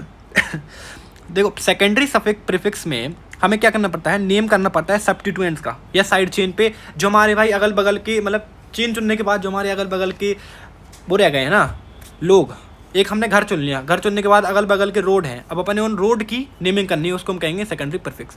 प्राइमरी प्रीफिक्स क्या होगा कि मतलब कंपाउंड का नेचर कैसा है। प्राइमरी प्रीफिक्स जो अपन ने अभी यहाँ याद करे थे, कहाँ पे, अभी अपन ने यहाँ याद करे थे ना, ये होते हैं प्राइमरी प्रीफिक्स, ये होते हैं प्राइमरी प्रीफिक्स, ये अपन को यूज़ करना है। अगर फॉर किसी कंपाउंड में 2 या 2 से ज़्यादा फंक्शनल ग्रुप आ जाएंगे तब हमें प्रीफिक्स की ज़रूरत पड़ेगी, ठीक है। जैसे कार्बोक्सिलिक एसिड के साथ हमारा OH आ गया, अल्कोहल आ गया, तो हम प्रायोरिटी वाइज कार्बोक्सिलिक एसिड को प्रायोरिटी देंगे, सो हमें OH को हाइड्रोक्सी पुट करना पड़ेगा और इसको बाद में क्या कहते हैं ओइक एसिड की तरफ करके ख़त्म कर देंगे कंपाउंड को, ठीक है। वो अपन बताएंगे कैसे करेंगे। सो अभी अपन ने ये जान लिया है कि प्राइमरी प्रीफिक्स हो गया, सेकेंडरी प्रीफिक्स हो गया, फिर वर्ड रूट तो सबको पता है ना कि 1 कार्बन है तो मैथ, 2 है तो एथ, 3 है तो प्रॉप, ऐसे करते करते 10 है तो डेक तक चले जाते हैं। वर्ड रूट ये तो सब बच्चे ने पढ़ा है भाई, ये तो 10th में ही चुका दिया जाता है। और फिर आता है मैं प्राइमरी सफिक्स। प्राइमरी सफिक्स में हमें बॉन्ड बताना पड़ता है भाई, कौन सा बॉन्ड है। डबल बॉन्ड है तो इन लगाओ, कौन से नंबर पे आ रहा है, जैसे सेकंड नंबर पे आ रहा है चेन में नंबरिंग करने के बाद कि सेकंड नंबर पे आ रहा है हमारा डबल बॉन्ड, तो 2 इन 3 इन 4 इन ऐसे करके हम एंड करेंगे। फिर सेकेंडरी सफिक्स, ये बहुत ही कम यूज़ होता है, हमने बताया था ना ऊपर, सिर्फ आपको 2 या 3 लोग के याद रखने हैं, वो आप याद कर लेना। एक कार्बोक्सिलिक एसिड का तो कार्बोक्सिलिक एसिड बस, और एल्डिहाइड का कार्बोल्डिहाइड बस, इतने याद करने हैं आपको। नेचर ऑफ बॉन्ड, सिंगल के लिए एन, डबल के लिए इन, थर्ड के लिए ई आइन, आपको ये 5 रूल बस याद कर लो, बाकी तो आपको पता है ना। प्रायोरिटी वाइज बस आपको मेन है चेन चुनना, बाकी आप अगल बगल के जो भी नेता वेता है ना सबका नाम कर दोगे, वो तो आपने पढ़ा ही हुआ है। सेकेंडरी प्रीफिक्स पर आते हैं, ठीक है। सेकेंडरी प्रीफिक्स जैसे अगर BR लगा हुआ है, जैसे ये है कंपाउंड, नहीं ये कंपाउंड ये लेते हैं, BR लगा हुआ है, अपन ने चेन चुन ली, ये वाली चेन हो गई। अब BR की नेमिंग करने हैं तो 1 2 ब्रोमो करके हम बाकी नेमिंग करेंगे। OH को अपन हाइड्रोक्सी, OCH3 को मेथॉक्सी, C2H5 को इथाइल, NH2 के बाद एमिनो। देखो जो भी हमारे कार्बन वाले कंपाउंड होंगे ना, हम जब उसकी क्या करेंगे, साइड चेन नंबरिंग करेंगे ना या नेमिंग करेंगे, तो हम आयल जरूर लगाएंगे। मतलब उस पर एक हाइड्रोजन हट चुका होता है ना, देखो एक जब बॉन्ड बना रहा तो उसका मतलब एक हाइड्रोजन हट के ये बॉन्ड बना रहा किसी के साथ, तो आयल लग जाता है उसमें, ठीक है। मतलब लग भी जाता है, और आप याद भी रखना इसको, आयल लग जाता है, ठीक है। जैसे ये हो गया तुम्हारा साइक्लोप्रोपाइल, ये अपन अभी साइड चेन की नंबरिंग कर रहे हैं, ठीक है। ऐसे में समझना कि ये मेन चेन है, कि आप साइक्लोप्रोपेन क्यों नहीं लिखा या साइक्लोहेक्सेन क्यों नहीं लिखा। कई बच्चे होते हैं भाई वो इस जब मतलब बड़े बड़े कंपाउंड आ जाते हैं, बड़ी बड़ी साइड चेन आ जाती है ना, तो वो उसको भी एन लगाना चालू कर देते हैं। तो वो अपन को वो वाली गलती नहीं करनी, अपन को अपने साइड चेन वाला में खेलना है, ठीक है। तो ये साइक्लोप्रोपाइल हो गया, साइक्लोहेक्साइल हो गया, ठीक है। इस कंपाउंड की नेमिंग आप बताओ, इसकी भी आप बताओ, ठीक है। इसमें थोड़ी गड़बड़ी हो सकती है, इस वाले कंपाउंड में भी, इस वाले कंपाउंड में भी गड़बड़ी हो सकती है, इस वाले कंपाउंड में भी गड़बड़ी हो सकती है। चलो एक का बता देते हैं, ठीक है। इस वाले कंपाउंड में कैसे 1 2 3 4, ठीक है। अगर नंबरिंग करेंगे 1 2 3 4, यहाँ से करेंगे 1 2 3 4, ठीक है। अब अपन देखेंगे लोएस्ट लोकेंड, नहीं हाँ लोएस्ट लोकेंड देखना आप, ना कि आप सम अप करने लगना। सम वाला रूल पहले चलता था, अब अपन लोएस्ट लोकेंड देखेंगे। तो लोएस्ट लोकेंड यहाँ पर देखो, 1 सब्स्टिट्यूएंट, 2 सब्स्टिट्यूएंट, 3 सब्स्टिट्यूएंट, ठीक है। 3 सब्स्टिट्यूएंट है चेन में। अपन नाम देखेंगे, इसका क्लोरो, इसका ब्रोमो, इसका साइक्लो, ठीक है। तो उस हिसाब से देखा जाए तो ये क्लोरो पहले आएगा, फिर साइक्लो आना चाहिए, फिर मतलब पहले ब्रोमो आना चाहिए, फिर आएगा तुम्हारा क्लोरो, फिर आएगा साइक्लो। तो ये हो जाएगा गलत, ठीक है, क्योंकि साइक्लोप्रोपिल देखना है हमें। साइक्लो शब्द हटा के जो कंपाउंड है प्रोपिल, पी देखना। तो साइक्लोप्रोपिल है ना, पी बाद में आएगा इन दोनों से। तो पहले ब्रोमो यानी 1 2 2 ब्रोमो 3 क्लोरो, साइक्लोप्रोपिल, और ये 4 की चेन है, तो साइक्लोप्रोपिल ब्यूटेन, ठीक है। ऐसे आपको इसमें भी नाम बताना है, ठीक है। अभी आपने इतना कुछ पढ़ा है ऊपर, इतना कुछ तो नहीं, छोटा ही सा अभी आपने ये पढ़ा है, आपके दिमाग में 1 2 सवाल भी आ रहे होंगे, ठीक है। अब ये कंपाउंड में बीच बीच में ये एक्स्ट्रा ए का यूज़ कैसे हो जाता है। आपने किसी कंपाउंड का नाम देखा है, उसमें लिख देते हैं भाई ब्यूटा हेक्सा या फिर हेप्टा, ए क्यों लगा देते हैं एक्स्ट्रा, मतलब वर्ड रूट के बाद ए क्यों लगा देते हैं। या फिर डाई ट्राई टेट्रा का यूज़ कब होता है। वैसे ये मतलब नॉर्मल क्वेश्चन है जो मतलब आते रहते हैं, किसी किसी के क्लियर हो जाते हैं, किसी किसी के नहीं हो पाते मतलब। और फिर आपको ये होता है सफिक्स स्टार का यूज़ कब करना है, सफिक्स स्टार का यूज़ कब करना है। तो ये 3 क्वेश्चन है, और भी आते होंगे। अब इन 3 क्वेश्चन का पहले आंसर करते हैं। जैसे कंपाउंड में बीच में एक्स्ट्रा ए का यूज़ कब किया जाता है। देखो, जब किसी कंपाउंड पर एक या एक से ज़्यादा बॉन्ड या एक से ज़्यादा मल्टीपल बॉन्ड का यूज़ होता है ना, तब हम उसमें जैसे 1 2 3 4 5 6 हैं तो हेक्स के बाद ए लगाएंगे, फिर अपन 1 2 फिर अपन इन आयन का खेल खेलेंगे, ठीक है। बाबा अपन आगे कंपाउंड लिखेंगे। डाई ट्राई टेट्रा का कब यूज़ किया जाता है। डाई ट्राई टेट्रा का जब यूज़ किया जाता है भाई, जब मतलब कुछ सेम कंपाउंड 3 4 जगह आ रहा हो। जैसे यहाँ पे Cl आ रहा, यहाँ पे Cl आ रहा, यहाँ पे Cl आ रहा, 1 2 3 4 5 2 3 5 2 मतलब 2 3 5 वो 2 3 4, तो 2 3 4 ट्राई, 2 3 4 ट्राई, 3 मतलब ट्राई। ये मतलब ये बहुत ही बेसिक सा क्वेश्चन है, मतलब क्लियर भी हो जाता है, बहुत ही आसान सा क्वेश्चन है। ये हमने ये क्लियर कर दिया, ये क्लियर कर दिया। तीसरा क्वेश्चन है सफिक्स स्टार लिखवाना, मतलब लिखा कहाँ जाता है, ठीक है। सफिक्स स्टार लिखा कहाँ जाता है, तो सफिक्स स्टार का यूज़ हम करते हैं। जैसे कि फॉर एग्जांपल हमने ये कंपाउंड लिखा, ठीक है, तो इस कंपाउंड का आप नाम तो दे दोगे भाई बेंजोइक एसिड, ये तो उसका कॉमन नेम हो गया ना भाई। अगर तुम इसका आईयूपीएसी नेम लिखने जाओगे तो कैसे लिखोगे, आईयूपैक के हिसाब से, ठीक है। अगर आईयूपैक के हिसाब से लिखोगे तो कैसे लिखोगे, सोच लिया, लगा लिया दिमाग। तो फिर तुम इसमें चेन नहीं चुन सकते हो भाई। तुम्हें एक काम करना पड़ेगा छोटा सा, कि तुम इसको बेंजीन लिख दिया। फिर हम करेंगे सफिक्स स्टार। अगर हमारा फंक्शनल ग्रुप का कार्बन या फंक्शनल ग्रुप चेन में नहीं आ रहा है तो हम सफिक्स स्टार का यूज़ करते हैं। जैसे हमने बेंजीन ले लिया और ये हमारी चेन में नहीं आ रहा, ये हमारी चेन में नहीं आ रहा, तो हम सफिक्स स्टार का यूज़ करेंगे। तो हम लिखेंगे बेंजीन कार्बोक्सिलिक एसिड, ठीक है। ये क्या होगा, बेंजीन कार्बोक्सिलिक एसिड। अब एक बात बताओ, अगर मैं इसी का नाम बेंजोइक एसिड लिख दूं तो ये क्या आईयूपैक के नेम के हिसाब से होगा, ये आईयूपैक नेम के हिसाब से होगा। अगर लिखा जाए how many IUPAC name that compound have, ठीक है। अगर ये क्वेश्चन लिया गया तो आप कितने लिखोगे, 1 या 2, 1 ए और बी ऑप्शन में 1 या 2, कौन सा राइट है। तो इसका आंसर है 2। बेंजोइक एसिड को भी कंसीडर किया जाता है आईयूपैक नेम में, ठीक है। अब जैसे क्लोरोटोलुइन है, टोलुइन को अपन CH3 लिखते हैं या मिथाइल बेंजीन भी लिखते हैं, तो दोनों ही उसके आईयूपैक नेम है, ठीक है। ऐसा नहीं है कि उसका एक ही सिर्फ जो अपन ने लिखा ना मिथाइल बेंजीन सिर्फ वही उसका आईयूपैक नेम होगा, नहीं, टोलुइन भी हमारा किस में आएगा, आईयूपैक नेम में आएगा। फिर एक्स्ट्रा ए का यूज़ अपने बता दिया आपको। अब अपन करते हैं क्वेश्चंस, ठीक है। अब आपने चेन चुनना भी सीख लिया है, ठीक है। डाई ट्राई टेट्रा का यूज़ करना भी सीख लिया है, ठीक है। डबल या फिर सिंगल बॉन्ड में कैसे कंफ्यूज नहीं होना है वो भी सीख लिया है। फंक्शनल ग्रुप भी देख लिए हैं। अब थोड़े से बेसिक क्वेश्चन करते हैं ना, फिर अपन एक एक करके पर्टिकुलर फंक्शनल ग्रुप के पास भी जाएंगे, ठीक है। जैसे ये वाला क्वेश्चन देखते हैं। इस वाले क्वेश्चन में नंबरिंग कहाँ से होगी, 1 2 3 4। क्लोरो हमारा यहाँ से पास पड़ रहा, तो भाई ये नंबरिंग सही है। नंबरिंग करके तो इस कंपाउंड का क्या नाम हो जाएगा, 2 क्लोरो ब्यूटेन। बहुत ही सिंपल सा क्वेश्चन, बहुत ही सिंपल, बहुत ही बेसिक सा क्वेश्चन। आपको जब भी रिएक्शन कराएगा ना तो ज़्यादा टिपिकल नेम नहीं देगा। अगर पर्टिकुलरली नोमेनक्लेचर से क्वेश्चन आया तब तो वो अच्छा खासा कंपाउंड बना के देगा, लेकिन अगर किसी चैप्टर से क्वेश्चन आया ना और किसी चैप्टर से किसी रिएजेंट से आपको रिएक्शन करा रहा है तो वो आपको एक सिंपल सा कंपाउंड देगा, ठीक है।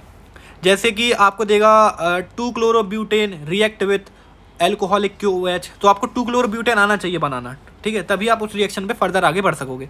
तो अब ये वाला कंपाउंड, ये वाला आप करना, ठीक है, ये वाला भी आप करना, ये वाला आपसे हो ही जाएगा। ये बाकी सारे इजी हैं, चलो एक देते हैं आपको, ये वाला करते हैं हम, ठीक है। ये वाला करते हैं, ये वाला बताओ नंबरिंग कहाँ से होगी, सोचो। तो पहले मैं लिख दूँ 1 2 3 4 5 6, यहाँ से होगी कि 1 2 3 4 5 6 यहाँ से होगी। आप सोच लो, क्लॉकवाइज घूमेंगे एंटी क्लॉकवाइज घूमेंगे, ठीक है, सोच लिया। चलो अब मैं बताता हूँ, अगर सोचो अब अपन यहाँ से नंबरिंग कर रहे हैं 1 2 3 4, तो ये वाली बात बताओ कि 4 पे आ रहा हमारा, मतलब 1 पे आ रहा, 2 पे आ रहा, 4 पे आ रहा, 4 पे आ रहा, ठीक है, यो कि गलत हो जाएगा, ठीक है। और अगर अपन यहाँ से करते हैं, आप ये भी तो सोचो 1 2 3 4 5 6, आप ये कुछ सोच रहे हो कि मिथाइल से चालू करना है, भाई हम यहाँ से भी तो चालू कर सकते हैं ना, 1 1 3 4। तो ये देखो इसमें चेक करा बराबर, फिर अपन नेक्स्ट पे गए स्पेस पे चेक करा, ये जीत गया। तो ये वाली नंबरिंग जीत गई, यानी 1, यानी कि सब हटा दो यहाँ से, 1 2 3 4 5 6, यानी कि ऐसी नंबरिंग हो गई, ठीक है। अब बाकी अब अपन ना नेम कर सकते हो, रिवीजन सीरीज है तो हमारा नेक्स्ट टॉपिक है अब IUPAC फंक्शनल ग्रुप। अब हम फंक्शनल ग्रुप से चालू करेंगे। अभी हम बेसिक चीज़ पढ़ कर आ चुके हैं, अब हम चालू करेंगे कार्बोक्सिलिक एसिड से। तो कार्बोक्सिलिक एसिड का प्रीफिक्स क्या होता है, कार्बोक्सी, ठीक है, और सफिक्स क्या होता है, ओइक एसिड, जो हम अभी पीछे याद करके आए हैं। सफिक्स क्या होता है, ओइक एसिड, और सफिक्स स्टार कार्बोक्सिलिक एसिड। अभी हमने बताया था आपको सफिक्स स्टार का यूज़ कब किया जाता है, जब हम फंक्शनल ग्रुप को मेन चेन में नहीं ले पाएँ, ठीक है, फिर नामकरण तो करना ही पड़ेगा हमें उसका, तो फिर हम उस पर कार्बोक्सिलिक एसिड का यूज़ करते हैं, ठीक है। चलो हम यहाँ पे अपन लगाते हैं पहला क्वेश्चन, SCOH, ठीक है। अपन एक कार्बन कितना है, कार्बन है आपका 1, कार्बन कितना है, कार्बन है 1, ठीक है। तो मैथ और कितने कार्बन के मतलब क्या है, सिंगल बॉन्ड है ना, सिर्फ सिंगल बॉन्ड लगा है, तो मैथ एन। फिर कार्बोक्सिलिक एसिड का सफिक्स क्या होता है, ओइक एसिड, मेथेनोइक एसिड, बस इसका आंसर क्या हो गया, मीथेनोइक एसिड। अब हम सेकंड क्वेश्चन पर चलते हैं। यहाँ से देखो हमें देखना है फंक्शनल ग्रुप, FMLSA से पहले क्या आता है, फंक्शनल ग्रुप, ठीक है। तो फंक्शनल ग्रुप देखेंगे, फंक्शनल ग्रुप से नंबरिंग चालू करेंगे 1 2 3 4। तो ये अपन ने 4 कार्बन चुन लिए, 4 कार्बन यानी ब्यूट, सिंगल बॉन्ड है एन, और फिर suffix oic acid, butanoic acid, बस ऐसे सिंपल। इसमें देखो अब कोई क्वेश्चन में आपको बस अब वैरायटी क्वेश्चन पे खेलेंगे। अब इस वाले क्वेश्चन में जैसे आपको एक क्लोरो लगा दिया सब्स्टिट्यूएंट के रूप में, तो फिर हम एक स्ट्रेट चेन चुनेंगे। पहले ये चुन ली हमने 1 2 3, दूसरे पे क्लोरा आ रहा, तो 2 chloro propanoic acid, prop an single bond के लिए ओइक एसिड, बस 2 क्लोरो प्रोपेनोइक एसिड। ऐसे इस वाले में OH का भी सफिक्स प्रीफिक्स क्या होता है, हाइड्रोक्सी, क्या होता है OH के लिए प्रीफिक्स हाइड्रोक्सी, तो 1 2 हाइड्रोक्सी प्रोपेनोइक एसिड, ठीक है। ऐसे ये बाकी के क्वेश्चन आपको करने हैं, ट्राई करने हैं एक बार। और चलो एक क्वेश्चन और कर लेते हैं कोई,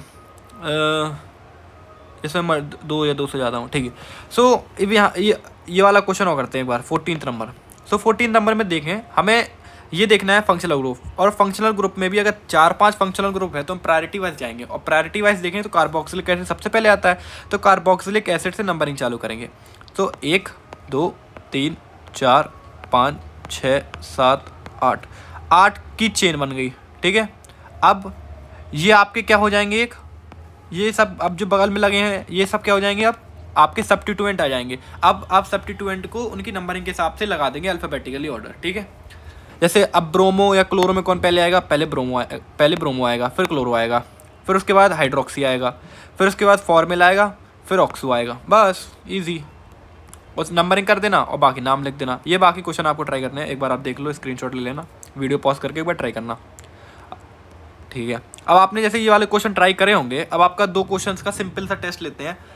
अगर जिसके सही हो वो +4 देना और जिसके गलत हो वो -5 देना, ठीक है। पहला क्वेश्चन, 2 क्वेश्चन का टेस्ट है छोटा सा, पॉज करो और बताओ,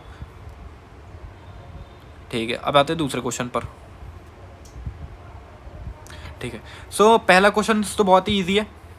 ये हमारा कार्बोक्सिलिक एसिड फंक्शनल ग्रुप मिल गया, हमें फंक्शनल ग्रुप मिल गया। फंक्शनल ग्रुप में मिलने के बाद हम कार्बन को उस फंक्शनल ग्रुप में अगर कार्बन प्रेजेंट है तो उसको पहला नंबर दे देंगे। तो 1 2 3 4 5 हमने लॉन्गेस्ट चेन चुन ली, ठीक है, हमने लॉन्गेस्ट चेन भी चुन ली, 1 2 3 4 5। तो हमारे सब्स्टिट्यूएंट के रूप में कौन आया भैया, मिथाइल। तो 2 पे मिथाइल, ये गलत हो गया, ये गलत हो गया, 2 पे मिथाइल, और ये भी गलत हो गया, 2 मिथाइल, ठीक है। 2 methyl 1 2 3 4 5 pentanoic acid, 2 methyl pentanoic acid, ये करेक्ट है, ठीक है। इस कंपाउंड का नेम देखते हैं, what is the name of this molecule. यहाँ से लेते हैं 1 2 3 4 5 6 कार्बन है, अच्छा 6 कार्बन है, 1 2 3 4 5 6 हैं, तो अपन 6 मतलब हेक्स। सिंगल बॉन्ड है तो एन, ई हटा देते हैं। अगर ई और उसके बाद जो हमारा फंक्शनल ग्रुप का जो सफिक्स आने वाला है ना, अगर उसमें वॉबल्स आ रहे हैं तो हम पीछे वाला ई हटा देंगे, ठीक है। हमें पीछे वाला ही हटाना पड़ेगा क्योंकि वॉबल साथ में नहीं आएंगे इस वाले जब नेमिंग करते हैं। तो हेक्स एन का ई हटा दिया, एन ओइक एसिड, हेक्सेनोइक एसिड, बस सिंपल सा। अब हम आते हैं हमारे नेक्स्ट टॉपिक की ओर, जो है हमारा एसिड एनाइड्राइड। अब हम एसिड एनाइड्राइड के ऊपर आते हैं। एसिड एनाइड्राइड क्या होता है, RCO का होल ट्वाइस और एक सिंगल बॉन्ड से जोड़ दिया जाता है R, ठीक है। अब अपन देखते हैं, तो हमें अब इसको तोड़ना है और दोनों को एक एक H पकड़ाने हैं। अपनी नेमिंग करने से पहले क्या होगा कि भाई हमें एसिड एनाइड्राइड मिला, हमने उसको खोल के लिखा, खोल के लिखने के बाद हमने जिस ऑक्सीजन से दोनों जुड़े हैं दोनों को तोड़ना है और दोनों को एक एक H, दोनों को O के साथ एक H चिपकाना है। देखो इसको अपन ने तोड़ा,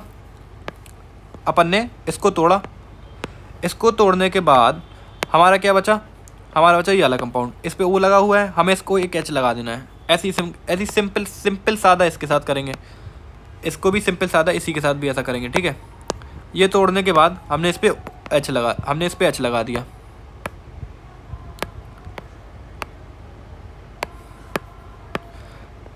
ठीक है। अब हम इसकी नेमिंग करेंगे, ये भी तुम्हारा एल्केनोइक हो गया, एल्केनोइक, अभी एसिड नहीं कहेंगे हम इसको भी एल्केनोइक कहेंगे, ठीक है। ये भी एक एसिड की तरह हो गया। चलो अब अपन नाम देते हैं इस पर, ठीक है। जो हमारा मतलब अब जिसको प्रोनाउंसिएशन करेंगे ना, जिसका अल्फ़ाबेटिकली ऑर्डर पहले आएगा, अल्फ़ाबेटिकल ऑर्डर के हिसाब से जो पहले आएगा ना, EPR ऐसे करके जो भी पहले आएगा उसको अपन आगे रख देंगे। जैसे इस वाले कंपाउंड में हमने इसको तोड़ने के बाद दोनों को OH हम थमा दिया, फिर हमने नंबरिंग करी, इसमें आया 1 2 तो इथेनोइक, इसमें आएगा 1 2 3 तो प्रोपेनोइक। अब इथेनोइक और प्रोपेनोइक आने के बाद हमने इसकी अल्फ़ाबेटिकली ऑर्डर से फिर हमने इसका नाम लिख दिया। तो इथेनोइक और प्रोपेनोइक में पहले कौन सा आएगा, इथेनोइक, तो इथेनोइक प्रोपेनोइक एनाइड्राइड, सिंपल सादा। अब कोई रिंग में कंपाउंड आ जाए, रिंग में वो लगा हुआ चाहिए, तो बस सेम सिंपल प्रोसेस है। वैसे ही हमें तोड़ना है दोनों को तोड़ने के बाद दोनों को O चिपका के दोनों पे HH लगा देना है, ठीक है। दोनों पे HH लगा दिए, फिर इसके बाद हमें अपना सिंपल सादा, फिर अपन को लॉन्गेस्ट चेन करनी है। लॉन्गेस्ट चेन के बाद हमें उसका नाम लिख देना है।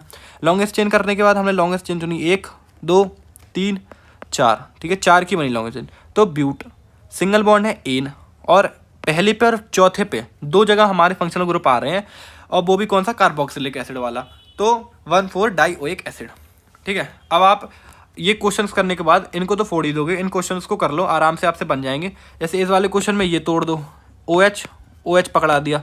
OH पकड़ाने के बाद भाई ये भी तुम्हारा कार्बोक्सिलिक एसिड बन गया, ये भी कार्बोक्सिलिक एसिड बन गया। नंबरिंग तुम यहाँ से शुरू करोगे, यहाँ से शुरू कर, यहाँ से शुरू करोगे। अब अपन देखेंगे हमारा फंक्शनल ग्रुप के बाद क्या आता है, मल्टीपल बॉन्ड। तो अब जहाँ पे मल्टीपल बॉन्ड पास पड़ेगा हम वहाँ से नंबरिंग करेंगे, ठीक है। अब जहाँ से मल्टीपल बॉन्ड पास पड़ेगा वहाँ से नंबरिंग करेंगे। तो यहाँ से 1 2 2 पे मल्टीपल बॉन्ड आ रहा है, 1 2 3 3 पे मल्टीपल बॉन्ड आ रहा है। तो यहाँ से तो नहीं करेंगे, यहीं से करेंगे। तो 1 2 3 4 5 यहाँ से नंबरिंग करेंगे। फिर आप अपना इसका कंपाउंड का नाम लिख सकते हो। एक मैं करके दिखा देता हूँ, बाकी आप कर लेना। 1 2 3 4 5 तो 3 क्लोरो पेंट सिंगल बॉन्ड है, पेंट सिंगल बॉन्ड नहीं है ना, एक डबल बॉन्ड है तो पेंट। अब डबल बॉन्ड का इंडिकेट करो, पेंट 2 इन। मैंने बताया था अगर आपका इन लिखने के बाद या आइन लिखने के बाद जो अपना ई है ना जो लास्ट में आ रहा, इसके साथ अगर ओ आ रहा है या फिर कोई भी वॉबल आ रहा है तो हम ये ई हटा देते हैं, ठीक है। लेकिन इसके साथ अब अपन देखो ई नहीं आएगा, इसके साथ कोई वॉबल नहीं आएगा। कैसे नहीं आएगा अभी अपन देखते हैं। इन लिख दिया अपन ने, फिर अपन लिखेंगे कितने 1 4 1 5 1,5 पर लगा है हमारा फंक्शनल ग्रुप। तो 1 5 डाईओइक एसिड, डी आ गया ना, डी थोड़ी वॉबल है तो अपन यहाँ ई लिख सकते हैं, डाईओइक एसिड। बस सिंपल सा। बाकी अब यहाँ के ट्राई कर लेना, आपसे हो जाएंगे। ये करने के बाद हम कुछ अब 4 क्वेश्चंस का टेस्ट लेते हैं। बहुत ही इजी क्वेश्चन है, अभी अपन जो पीछे पढ़कर आए हैं उसी पे रिलेटेड है ये। अब 4 क्वेश्चन देखते हैं हम यहाँ पर। अब आप स्क्रीन पॉज करो और आंसर लिखो एक बार। पहला क्वेश्चन, दूसरा क्वेश्चन, तीसरा क्वेश्चन और ये चौथा क्वेश्चन। 4 क्वेश्चन है, ठीक है। बहुत ही इजी क्वेश्चन है और ये चारों के चारे आए हुए क्वेश्चन है किसी ना किसी ईयर पे। मैं ईयर मेंशन नहीं करा यहाँ पर, आप लोग करके ट्राई करो, ठीक है। यही मेंस के क्वेश्चन हैं, ये कर लिया ट्राई आप लोगों ने। चलो अब अपन आगे देखते हैं, इनका आंसर्स पर नज़र लगाते हैं, ठीक है। अब देखो जहाँ से देखो इसमें कंपाउंड में क्या कोई फंक्शनल ग्रुप है नहीं है, तो फिर अपन को क्या देखना होगा, मल्टीपल बॉन्ड। अब जहाँ से मल्टीपल बॉन्ड पास पड़ेगा, मल्टीपल बॉन्ड हमें 2 जगह से देखना है, 1 2 3 4। 4 पे आ रहा हमारा सब्स्टिट्यूएंट और यहाँ से करते 1 2 3 3 पे आ रहा सब्स्टिट्यूएंट, तो 3 वाला जीत जाएगा ना। तो अपन 3 वाले की तरफ से करेंगे, 1 2 3 4 5। तो 3 और 4 पे मिथाइल आ रहे हैं और 5 पे आ रहा है इथाइल। 3 और 4 पे मिथाइल और 5 पे आ रहा है इथाइल।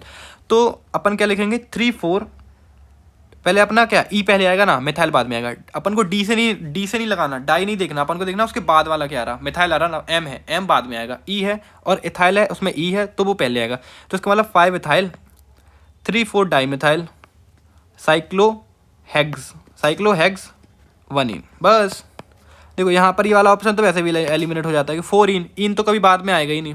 हम देखते हैं नेक्स्ट क्वेश्चन पे उसने कहा है विच of the following has odd number of degree of unsaturation. Odd number of degree of unsaturation मतलब जिसकी ड्यू ऑड हो, ड्यू मतलब डिग्री ऑफ अनसैचुरेशन ऑड हो, ठीक है।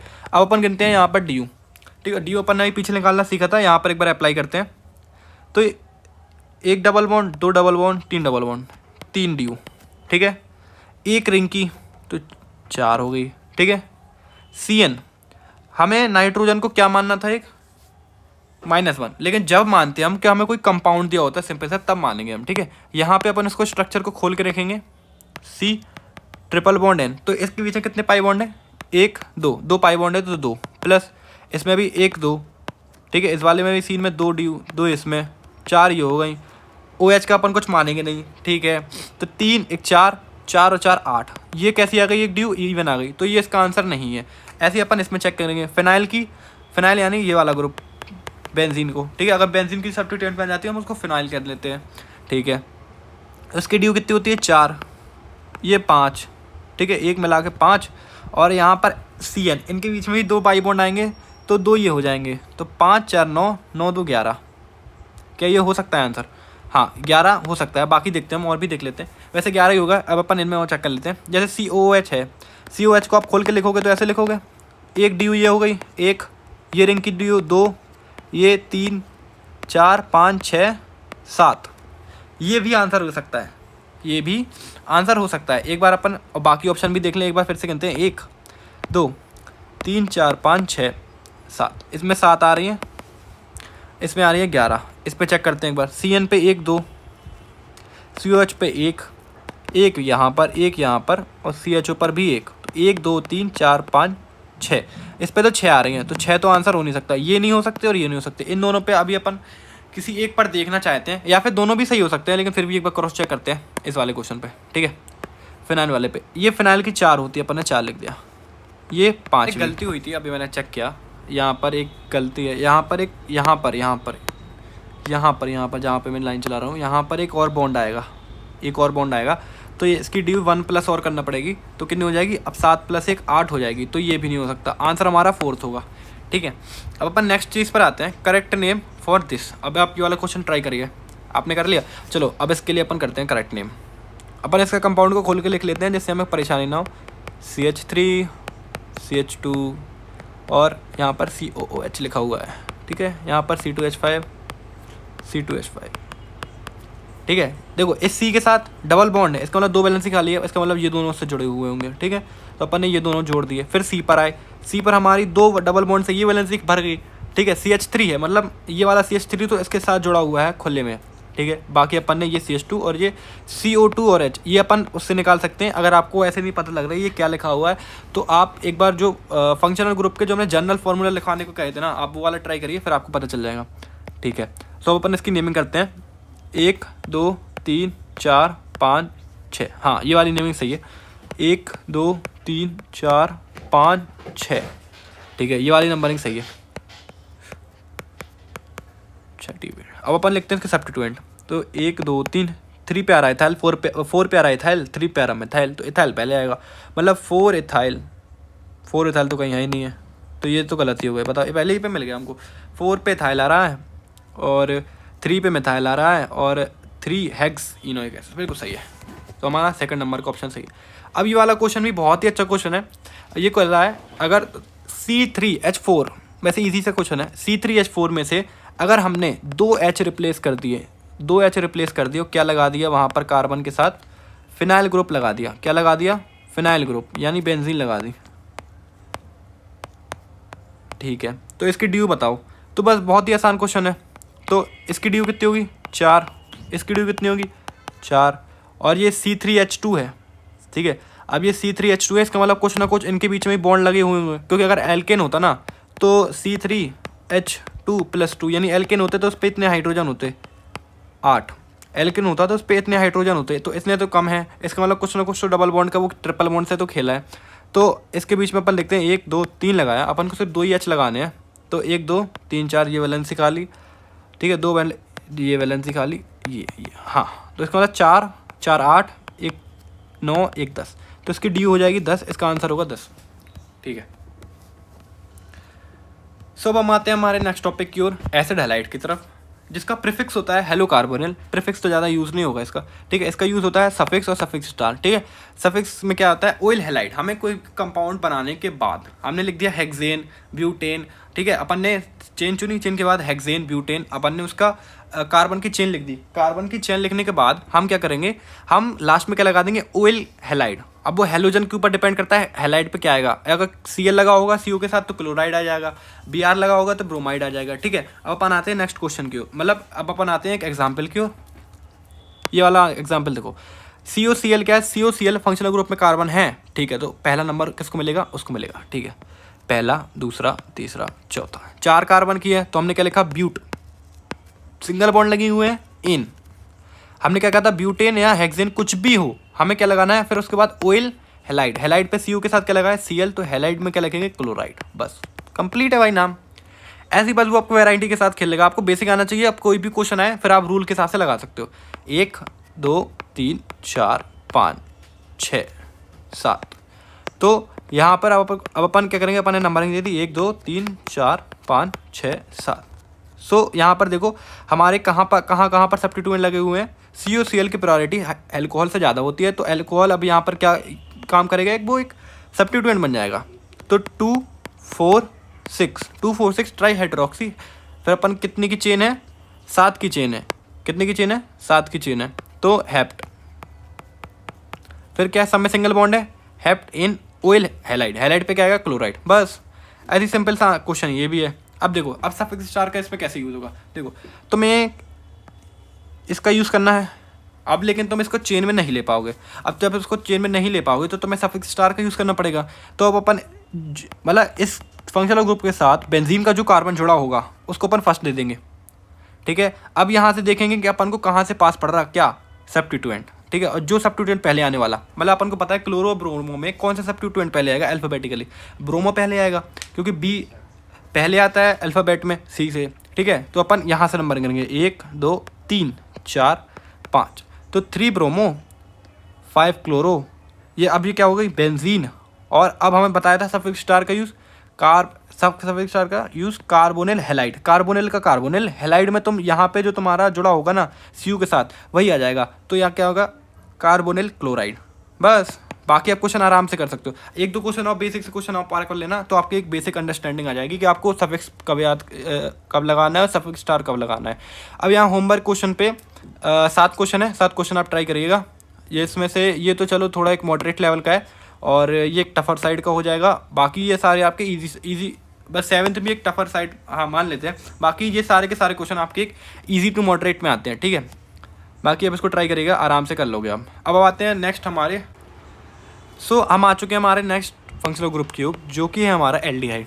अब एल्डिहाइड पे एक बहुत ही कॉमन क्वेश्चन आता है कि एल्डिहाइड और कीटोन के दोनों प्रीफिक्स पर, हमारे दोनों प्रीफिक्स पर ऑक्सो होता है। तो कब हम ऑक्सो का यूज़ करेंगे एल्डिहाइड में, अगर प्रीफिक्स की यूज़ करना पड़ा एल्डिहाइड में तो हम कब ऑक्सो का यूज़ करेंगे और कीटोन में कब ऑक्सो का यूज़ करेंगे।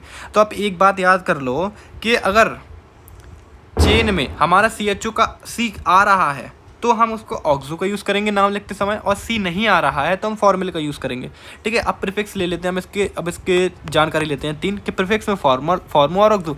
एक बार और याद दिला दूँ, प्रीफिक्स का यूज़ कब करते हैं हम कंपाउंड में, जब ये जो फंक्शनल ग्रुप है उससे हायर प्रायोरिटी वाला फंक्शनल ग्रुप आ जाए कंपाउंड में, ठीक है। तो उसके लिए हमें सफिक्स का यूज़ करना पड़ेगा। तो फिर ये एक सब्स्टिट्यूएंट बन जाता है और सब्स्टिट्यूएंट में हम प्रीफिक्स का यूज़ करते हैं, तब हम प्रीफिक्स लगाएंगे।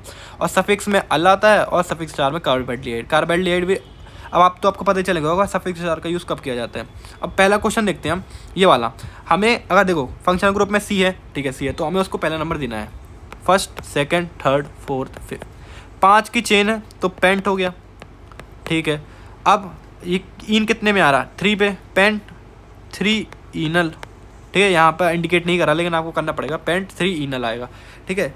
अब ये सेकंड क्वेश्चन भी बहुत इजी है, 1 2 3 4। अब यहाँ से भी नंबर करेंगे 1 2 3 4 तो सेम ही जगह आएगा। तो 4 है तो अपन क्या लिखेंगे ब्यूटेनल,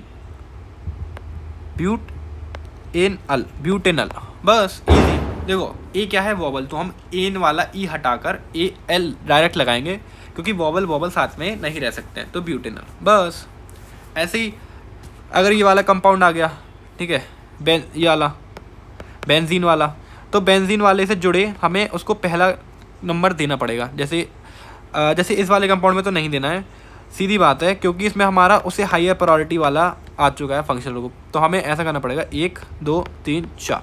4 पर हमारा क्या आ रहा है एल्डिहाइड। अब हमें एल्डिहाइड का क्या यूज़ करना है, ये जो रखा हुआ है हमें ये यूज़ करना है, यानी प्रीफिक्स का यूज़ करना है। और देखो अब यहाँ पर जो CHO का C है वो हमारे मतलब चेन में इंक्लूड नहीं है, तो हम किसका यूज़ करेंगे फॉर्मिल का, ठीक है। तो 1 2 3 4 4 फॉर्मो और बेंजोइक एसिड, 4 फॉर्मो बेंजोइक एसिड, बस ये इसका नामकरण हो गया। बाकी अब ये कर लोगे, ठीक है। एल्डिहाइड की प्रायोरिटी ज़्यादा होती है तो एल्डिहाइड तो आएगा ही आएगा। इस पे क्या आएगा 1 2 3 हाइड्रोक्सी बेंजल्डिहाइड, बस ऐसी सिंपल इस पे करना है, ठीक है। इस पे आप चकराना मत जाना, ये C होगा यहाँ पर, ये COH एक क्या लगा है। चलो एक आपको आप फॉर्मो का एग्जांपल दिखाए, हम ऑक्सो का भी दिखाते हैं। देखो ये हो गया 1 2 3 4, तो 4 oxo 1 2 3 4 but 4 oxo but an, single bond है एन ओइक एसिड, बस। अब क्योंकि यहाँ पर हमारा जो कार्बन है ना एल्डिहाइड का वो इंक्लूड करा गया है चेन में, तो हमें क्या यूज़ करना पड़ेगा ऑक्सो। अगर चेन में नहीं होता हमारा CHO का C तो हम फॉर्मो का यूज़ करते हैं, जैसे इसमें करा, बस सिंपल सा क्वेश्चन है, ठीक है। अब हम नेक्स्ट टॉपिक पर आते हैं हमारे कीटोन पर। आप एक बार ये देख लो, आपको ये 3 या 4 क्वेश्चन जो भी बचे हैं वो तो आपको ट्राई करने हैं, ठीक है। अब हम आते हैं कीटोन पर। कीटोन पर आने के बाद हम देखते हैं हमारे इसके 3 जानकारी, हमें 3 जानकारी पता होनी चाहिए किसी भी फंक्शनल ग्रुप का नामकरण करते हुए। उसका प्रीफिक्स क्या होता है, उसका सफिक्स क्या होता है, उसका सफिक्स स्टार क्या होता है। तो इसका प्रीफिक्स होता है ऑक्सो या कीटो, और सफिक्स होता है ओन, और सफिक्स स्टार से कुछ भी नहीं होता क्योंकि ये बीच में पाया जाता है, तो इसको हमेशा इंक्लूड करना पड़ता है। तो प्रीफिक्स, ठीक है, प्रीफिक्स क्या होगा, ऑक्सो कीटो। रिपीट करो, प्रीफिक्स क्या होगा, ऑक्सो और कीटो, ठीक है। कीटोन का कीटो, अगर कभी आपको किसी कंपाउंड दे दिया गया, ये कंपाउंड का नेम दे दिया गया और फिर आपको दिया गया कि इनमें से ये नाम वाला कंपाउंड कौन सा है, टिक करो, ठीक है। तो फिर आप कीटो याद करना, ठीक है। कीटो में कीटोन मतलब कुछ ना कुछ कीटोन से रिलेटेड होगा अगर नाम है तो, ठीक है। अब अपन देखते हैं इसका नामकरण कैसे करना है। बिल्कुल सिंपल सा, देखो अब यहाँ पर जो इसका कार्बन है ना कीटोन में, वो कभी आपको पहले नहीं मिलेगा, ठीक है। अब हमेशा आपको इस फंक्शनल ग्रुप का कार्बन किसी बीच में पाया जाएगा, तो हमें वहाँ से नंबरिंग करनी है जहाँ से ये सबसे पास पड़े। अब भले ही वहाँ पे कितने भी डबल बॉन्ड क्यों ना हो, लेकिन हमें नंबरिंग वहाँ से करनी है जहाँ से हमें पास पड़े।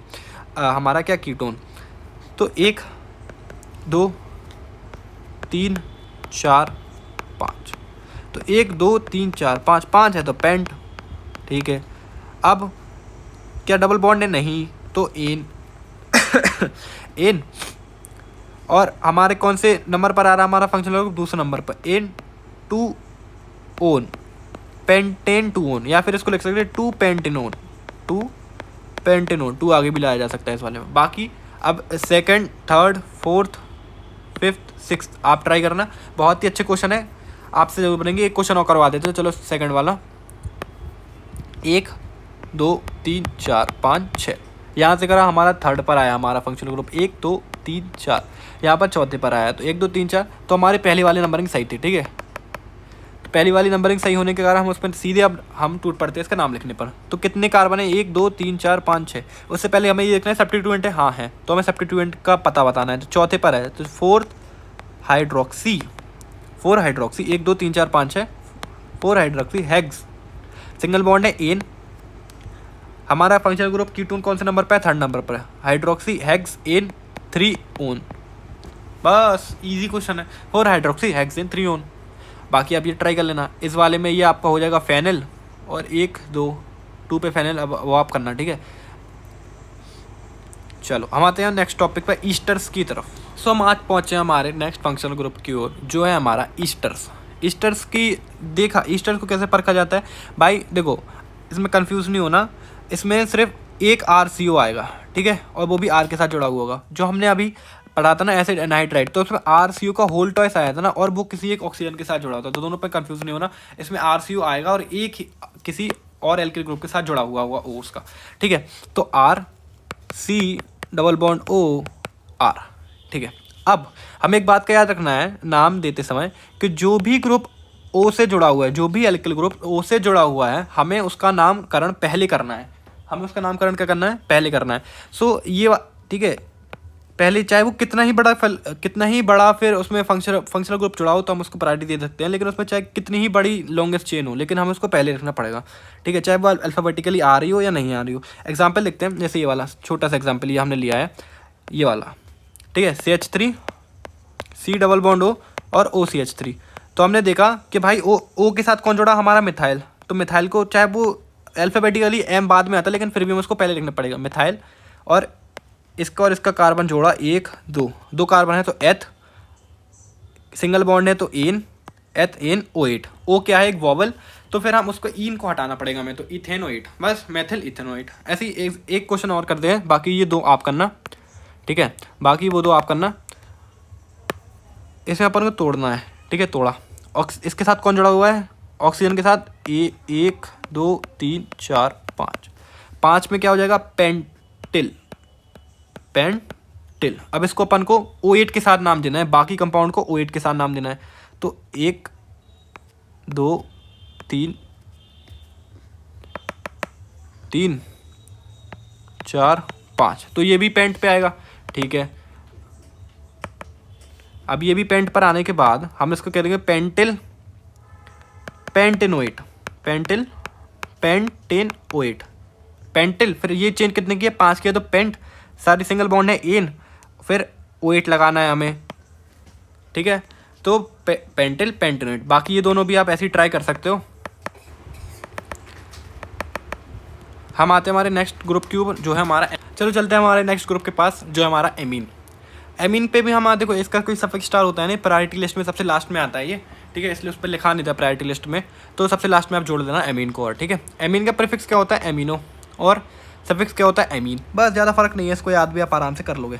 ठीक है, पहला एग्जाम्पल, क्या इस पे कार्बन आता है, इस फंक्शनल ग्रुप पे नहीं आता, तो हमें फिर कैसे देखना पड़ेगा, फंक्शनल ग्रुप तो लाना ही है पहले, तो हमें देखना पड़ेगा कार्बन चेन में कि हमारा जो एमिनो ग्रुप का एन है, एमीन का जो एन है वो सबसे पहले आना चाहिए ग्रुप में, सबसे कार्बन चेन के सबसे पास आना चाहिए पहले वाले कार्बन पे। ठीक है, तो 1 2 3 4 लॉन्गेस्ट चेन तो 4 की होगी। ठीक है, हमने नंबरिंग यहाँ से करी 1 2 3 4, अब यहाँ से करो लेफ्ट से राइट का 1 2 3 4, तो 3 पे आया एमीन, और जब अपन ने राइट टू लेफ्ट करी तो 2 पर आया था, तो 2 वाला ज़्यादा सही है ना, 2 वाला पास में, तो 2 वाला लेकर हम करेंगे 2 अभी नहीं लिखेंगे, हाँ 2 वैसे पहले भी लिख सकते हो, बीच में लिख सकते हो, 2 1 2 3 4 ब्यूट, सिंगल बॉन्ड है सारे, ब्यूटेन एमाइन, 2 ब्यूटेन अमाइन। ठीक है, बाकी ऐसे ही। अब अपन पहले ये सेकंड नंबर आप इससे पहले करो, एक छोटा सा एग्जांपल और कर लेते हैं छोटा, कि इस वाले कंपाउंड की नेमिंग करनी है। तो सबसे पहले हमें 2 गोले बनाने हैं, 2 गोले के बनाने के बाद इसकी नेमिंग अलग करनी है, इसकी नेमिंग अलग करनी है। तो पहले सबसे पहले इन दोनों की नेमिंग करो, तो इन दोनों की नेमिंग कैसे आएगी, 1 2 3 4 5, 5 है तो पेंट। ठीक है, 1 2 3 4 तो ब्यूट, और पेंट और ब्यूट में लॉन्गेस्ट चेन कौन सी है, पेंट वाली, तो हमारी पेंट के साथ क्या आएगा, एमीन, तो पेंटेन अमाइन, पेंट अमाइन। ठीक है, और एक हमारा जो ब्यूटेन है वो हमारा हो जाएगा सब्स्टिट्यूएंट की तरह, तो और सब्स्टिट्यूएंट किससे जुड़ा है, नाइट्रोजन से, तो एन ब्यूटाइल पेंटेमाइन, मतलब ये हटा, अब आप ये हटा देना, लाइन गैप नहीं रखना चाहिए, इसको पास मिला दो बस, एन ब्यूटाइल पेंटेमाइन। ठीक है, इसमें कोई डबल बॉन्ड नहीं था तो कोई दिक्कत नहीं है, अपन ने डायरेक्ट लिख दिया। ठीक है, लेकिन इस वाले कंपाउंड में एक डबल बॉन्ड है। ठीक है, फिर अपन कैसे करेंगे, इसके अपन ने लिखा नाम 1 2 3 प्रोपाइल, प्रॉप लिख दो। ठीक है, 3 का प्रॉप, 1 2 ईथ। लेकिन अगर अपन देखें FMLSA के अकॉर्डिंग हमारा जो अब मल्टीपल बॉन्ड भी तो देखा जाएगा ना फंक्शनल ग्रुप के बाद, तो मल्टीपल बॉन्ड वाले को प्रायोरिटी मिलेगी, तो इसको प्रायोरिटी देते हुए हमें इसको मेन चेन में लेना पड़ेगा। जो हमारा इथेन है ना, इसको हमें मेन चेन में लेना पड़ेगा, इसको नहीं लेना पड़ेगा। अब भले ही इसकी जो चेन है वो लंबी है, लेकिन फिर भी हम इसको नहीं लेंगे, हम मल्टीपल बॉन्ड को प्रायोरिटी देंगे चेन वाइज। ठीक है, तो फिर अपन नाम कैसे लगेंगे, ये क्या हो जाएगा, प्रोपाइल, एन प्रोपाइल, सब्स्टिट्यूएंट है तो आई लगाना पड़ेगा, एन प्रोपाइल और ethene amine, N propyl ethene amine. ये आपको ही हटाना पड़ेगा, जो अभी गलती करी है वो आप मत करना। ठीक है, बाकी अब ये 1 और 2 क्वेश्चन ये बचे हैं, आप आराम से कर लोगे, 1 2 नहीं, मतलब 1 2 3 4 5 6 जितने भी आप आराम से कर लोगे। अब अपन चलते हैं नेक्स्ट टॉपिक की ओर, जो हमारा एल्कोहल। एल्कोहल में जाने से के लिए हमें फिर से 2 चीज़ों की आवश्यकता पड़ेगी, एक हमारा प्रीफिक्स, एक हमारा सफिक्स। ये तो आपको आता ही होगा, ये तो बहुत ही यूज़ होता है भाई। इसका प्रीफिक्स आपको ऊपर भी कहा था कि याद कर लेना, इसका प्रीफिक्स होता है हाइड्रोक्सी, सफिक्स होता है ऑल। सफिक्स कब लगाते हैं फिर से बता दें, सफिक्स कब लगाते हैं, नामकरण होने के बाद फंक्शनल ग्रुप को नाम देने के लिए हम सफिक्स का यूज़ करते हैं। अगर हायर प्रायोरिटी वाले प्रेजेंट है, फंक्शनल ग्रुप भी प्रेजेंट है, 2-3 प्रकार के फंक्शनल ग्रुप प्रेजेंट है, और उससे हायर प्रायोरिटी वाले का तो हायर प्रायोरिटी तो एक ही को मिलेगी, और जो लोअर प्रायोरिटी वाले हैं तो उनका नामकरण करने के लिए हम किसका यूज़ करेंगे, प्रीफिक्स का। ठीक है, सो पहला कंपाउंड लेते हैं ये वाला। ठीक है, अभी वाला कंपाउंड लिया हमने इसकी मतलब ये OH है, क्या इसमें C आ रहा है, नहीं आ रहा, तो फिर हमें ऐसी जगह से चालू करना है जहाँ से हमारा OH ग्रुप पास पड़े। तो 1 2 3 4 नहीं पड़ रहा भाई, दूसरे पे पास पड़ रहा, 1 2 3 भाई, यहाँ तो और दूर पड़ रहा। ठीक है, तो फिर हमारा ये वाला लेफ़्ट टू राइट वाला खारिज करते हैं हम, राइट टू लेफ्ट वाले से चलेंगे। ठीक है, तो 1 2 3 4। ठीक है, तो 1 2 3 4 हम क्या लिखेंगे, ब्यूट, सिंगल बॉन्ड है an two ol, butane two ol, बस O आ रहा, वोवेल है, E हटा देंगे, बहुत बढ़िया। बस अब यहाँ पर हम क्या करते हैं, एक क्वेश्चन और करते हैं, ये वाला 5th वाला करते हैं, बाकी आप करना। 5th वाला करने के लिए पहले हमें सब्स्टिट्यूएंट चुनना पड़ेगा, सब्स्टिट्यूएंट पहले चेन चुननी पड़ेगी। चेन ये वाली चुनोगे या इसको चुनोगे, आप चेन किसको चुनोगे, हम चेन चुनेंगे फंक्शनल ग्रुप के साथ वाले की। तो साथ वाला कौन है, ये, तो साथ वाला कौन है, ये, तो हम इसको अब अपन चेन मान लेंगे। इसको चेन मारने के बाद नेमिंग कैसे करेंगे, अब OH हमारा सबसे पास पड़ना चाहिए। अब 1 2 ऐसे तो करोगे नहीं, OH दूर पड़ेगा। अगर यहाँ से करेंगे तो हमारा 1 पे आएगा, OH दूर पे आएगा, ठीक है। तो 1 पे क्या आ रहा है, 1 पे फिनाइल।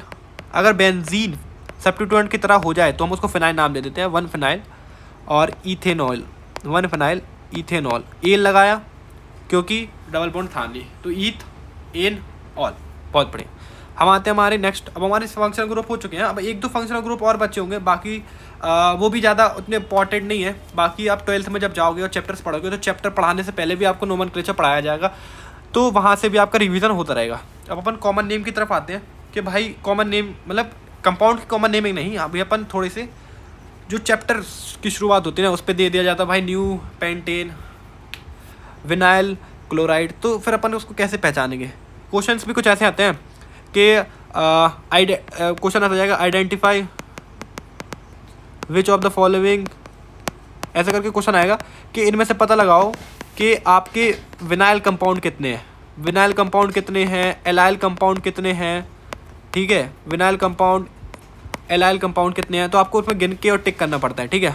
तो ऐसे क्वेश्चन भी कभी बार आ जाते हैं जो कि बहुत ही ईजी होते हैं, तो आपको बस बेसिक नॉलेज होनी चाहिए, बाकी आप लगा लोगे। नॉर्मल के लिए अब क्या होगा, नॉर्मल क्या है, मतलब एक स्ट्रेट चेन हो, स्ट्रेट चेन हो तो भाई वो नॉर्मल कहलाएगा, सीधी बात है। नॉर्मल मतलब सीधा साधा इंसान स्ट्रेट चेन में चलेगा। तो नॉर्मल के लिए कैसे नेमिंग करेंगे, 1 2 3, 1 chloro N propyl, N propyl, 1 chloro N propyl. या फिर और भी अलग तरीके से भी कर सकते हो,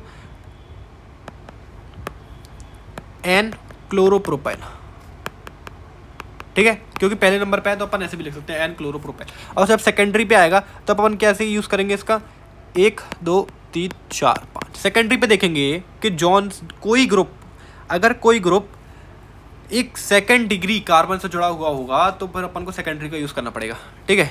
ये देखो जैसे ये वाला कार्बन है, ये Cl जिससे जुड़ा हुआ है ना, और वो जो कार्बन है वो कार्बन देखो कैसा है, 1 2 कार्बन से और जुड़ा हुआ है, इसका मतलब कैसा हो गया, 2 डिग्री कार्बन हो गया, तो ये सेकेंडरी कार्बन पर आ गया, ठीक है। अभी कैसा हुआ है, 2 डिग्री कार्बन, तो नामकरण कैसे करेंगे, 1 2 3 4 5 है, तो सेक क्लोरो, सेक का मतलब सेकेंडरी और सेक एक ही लिख लो, तो सेकेंडरी लिख लो, सेकेंडरी क्लोरोपेंटेन, सेकेंडरी क्लोरोपेंटेन, बस इजी सा है, सेकेंडरी क्लोरोपेंटेन, ठीक है। फिर टर्शरी में क्या होगा, टर्शरी में कोई भी ग्रुप ऐसे कार्बन पर जुड़ा हुआ है कि कोई भी ग्रुप ऐसे कार्बन से जुड़ा हुआ है जो कि 3 और कार्बन से जुड़ा हुआ हो, जो कि 3 और कार्बन से जुड़ा हुआ हो, तो फिर वो किस कैटेगरी में आ जाता है, टर्शरी की कैटेगरी में आ जाता है। फिर वो किस कैटेगरी में आ जाता है, टर्शरी की कैटेगरी में आ जाता है। जैसे अब इस वाले का नाम कैसे करोगे, टर्शरी टर्ट क्लोरो, कितने कार्बन है, 1 2 3 4 ब्यूटेन, बस पूरे गिनने पड़ेंगे आप, टर्शरी क्लोरो ब्यूटेन।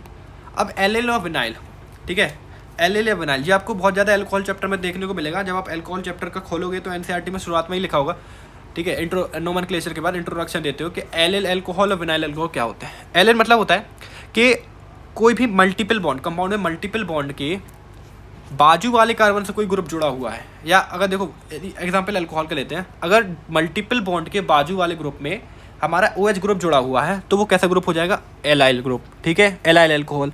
और विनाइल में क्या लेंगे कि अगर मल्टीपल बॉन्ड से डायरेक्टली वो ग्रुप जुड़ा हुआ है, कार्बन है, ठीक है, कार्बन है, कार्बन के पीछे मल्टीपल बॉन्ड है, अगर कोई ग्रुप जैसे OH है डायरेक्टली इससे जुड़ा हुआ हो तो फिर वो विनाइल की कैटेगरी में आ जाएगा। अगर एक छोड़ के एक जुड़ा हुआ हो, मतलब जैसे ये है वही कंपाउंड बनाया, एक और कार्बन लगा दिया, अगर इस कार्बन से वो OH जुड़ा है तो भाई वो आ जाएगा किस कैटेगरी में, फिर वो आ जाएगा एलाइल की कैटेगरी में, ठीक है। ये है एलाइल की कैटेगरी, ये है तुम्हारी विनाइल की कैटेगरी, ठीक है। अब जेमिनल और विसिनल क्या होते हैं, अगर एक कार्बन पे 2 ग्रुप जुड़े हुए हैं, अगर एक कार्बन पे 2 सब्स्टिट्यूएंट जुड़े हुए हैं हाइड्रोजन के अलावा, तो वो जेमिनल की साइड पर आता है। और विसिनल पे क्या आता है, अगर अलग अलग कार्बन पे मतलब 2 ग्रुप अलग अलग कार्बन पे जुड़े हुए हैं तो वो कैसे पे आएगा, विसिनल पर आएगा, ठीक है। ऐसे जेम डाइहेलाइड, विसिनल डाइहेलाइड, ये आप पढ़ोगे 12th में, ठीक है। फिर आइसो और नियो, आइसो मतलब क्या होता है, जो लास्ट वाला कार्बन है, ठीक है, ग्रुप से कोई ग्रुप जुड़ा है, COH ऐसे कोई ग्रुप जुड़ा है, तो ये कार्बन के आजू बाजू अगर CH3 ग्रुप जुड़ गया तो वो किस कैटेगरी में आ जाएगा, तो वो किस कैटेगरी में आ जाएगा, हमारा आईसो की कैटेगरी में। अब आपकी कंफ्यूजन देखो, आप आईसो पे ये लगा दो, ठीक है, ठीक है भैया समझ गए। अब आप इसको सेकेंडरी भी मानोगे मेरे ख्याल से, ठीक है, इस वाले को सेकेंडरी मानोगे। सेकेंडरी ये नहीं, सेकेंडरी जब होगा जब आपका यहाँ पर ये सारों पे जुड़ा हुआ हो, ठीक है, सेकेंडरी हो जाएगा। अगर CH3 ऐसे जुड़ गया तो ये आ जाएगा तुम्हारा सेकेंडरी पे, ठीक है, ये आ जाएगा तुम्हारा सेकेंडरी पे। लेकिन अगर आपको आईसो देखना तो आईसो पे देखो, आईसो पे लास्ट वाले कार्बन पे चले जाओ, अगर उस कार्बन में 2 CH3 जुड़े हैं तो भाई वो आ जाएगा किस कैटेगरी में आपके, वो आ जाएगा आईसो की कैटेगरी में। सेकेंडरी में ये वाला, सेकेंडरी का ये एग्जाम्पल दिया, ठीक है, ये वाला दिया सेकेंडरी पे एग्जाम्पल, ठीक है। अब न्यू पे क्या होता है, न्यू, अरे यार सिंपल समझो, न्यू मतलब एक कार्बन है, कोई ग्रुप उस कार्बन से जुड़ा हुआ है, कोई ग्रुप, यहाँ वाला ग्रुप उस कार्बन से जुड़ा हुआ है, और वो कार्बन किन्हीं 3 कार्बन से जुड़ा हुआ हो, वो कार्बन किन्हीं 3 कार्बन से जुड़ा हुआ हो, तो भाई वो न्यू की कैटेगरी में आ जाएगा। किसकी कैटेगरी में आ जाएगा, न्यू की कैटेगरी में। आप सभी का यहाँ तक जुड़े रहने के लिए तहे दिल से शुक्रिया। अभी आपने जो भी पढ़ा और जो भी सीखा है अभी यहाँ पे IUPAC से, वो आप एक बार फिर से घर पे जाके रिवाइज़ करिएगा। जो भी क्वेश्चन दिए हैं उनको एक बार रफ कॉपी पे या फिर किसी अच्छी कॉपी पर आप एक बार लगा कर भी देखिएगा। अगर वो क्वेश्चन हो जा रहे हो तो ठीक है, नहीं तो आप एक और बार जल्दी से रिवीजन करिएगा। और अगर इसके क्वेश्चन नहीं हुए ना गाइस तो बहुत ही लॉस पे जाएंगे, क्योंकि इससे बहुत ही बेसिक क्वेश्चन आते हैं मेंस पे। +4 तो आराम से मिलेगा अगर यहाँ से रहेंगे। और लास्ट में आप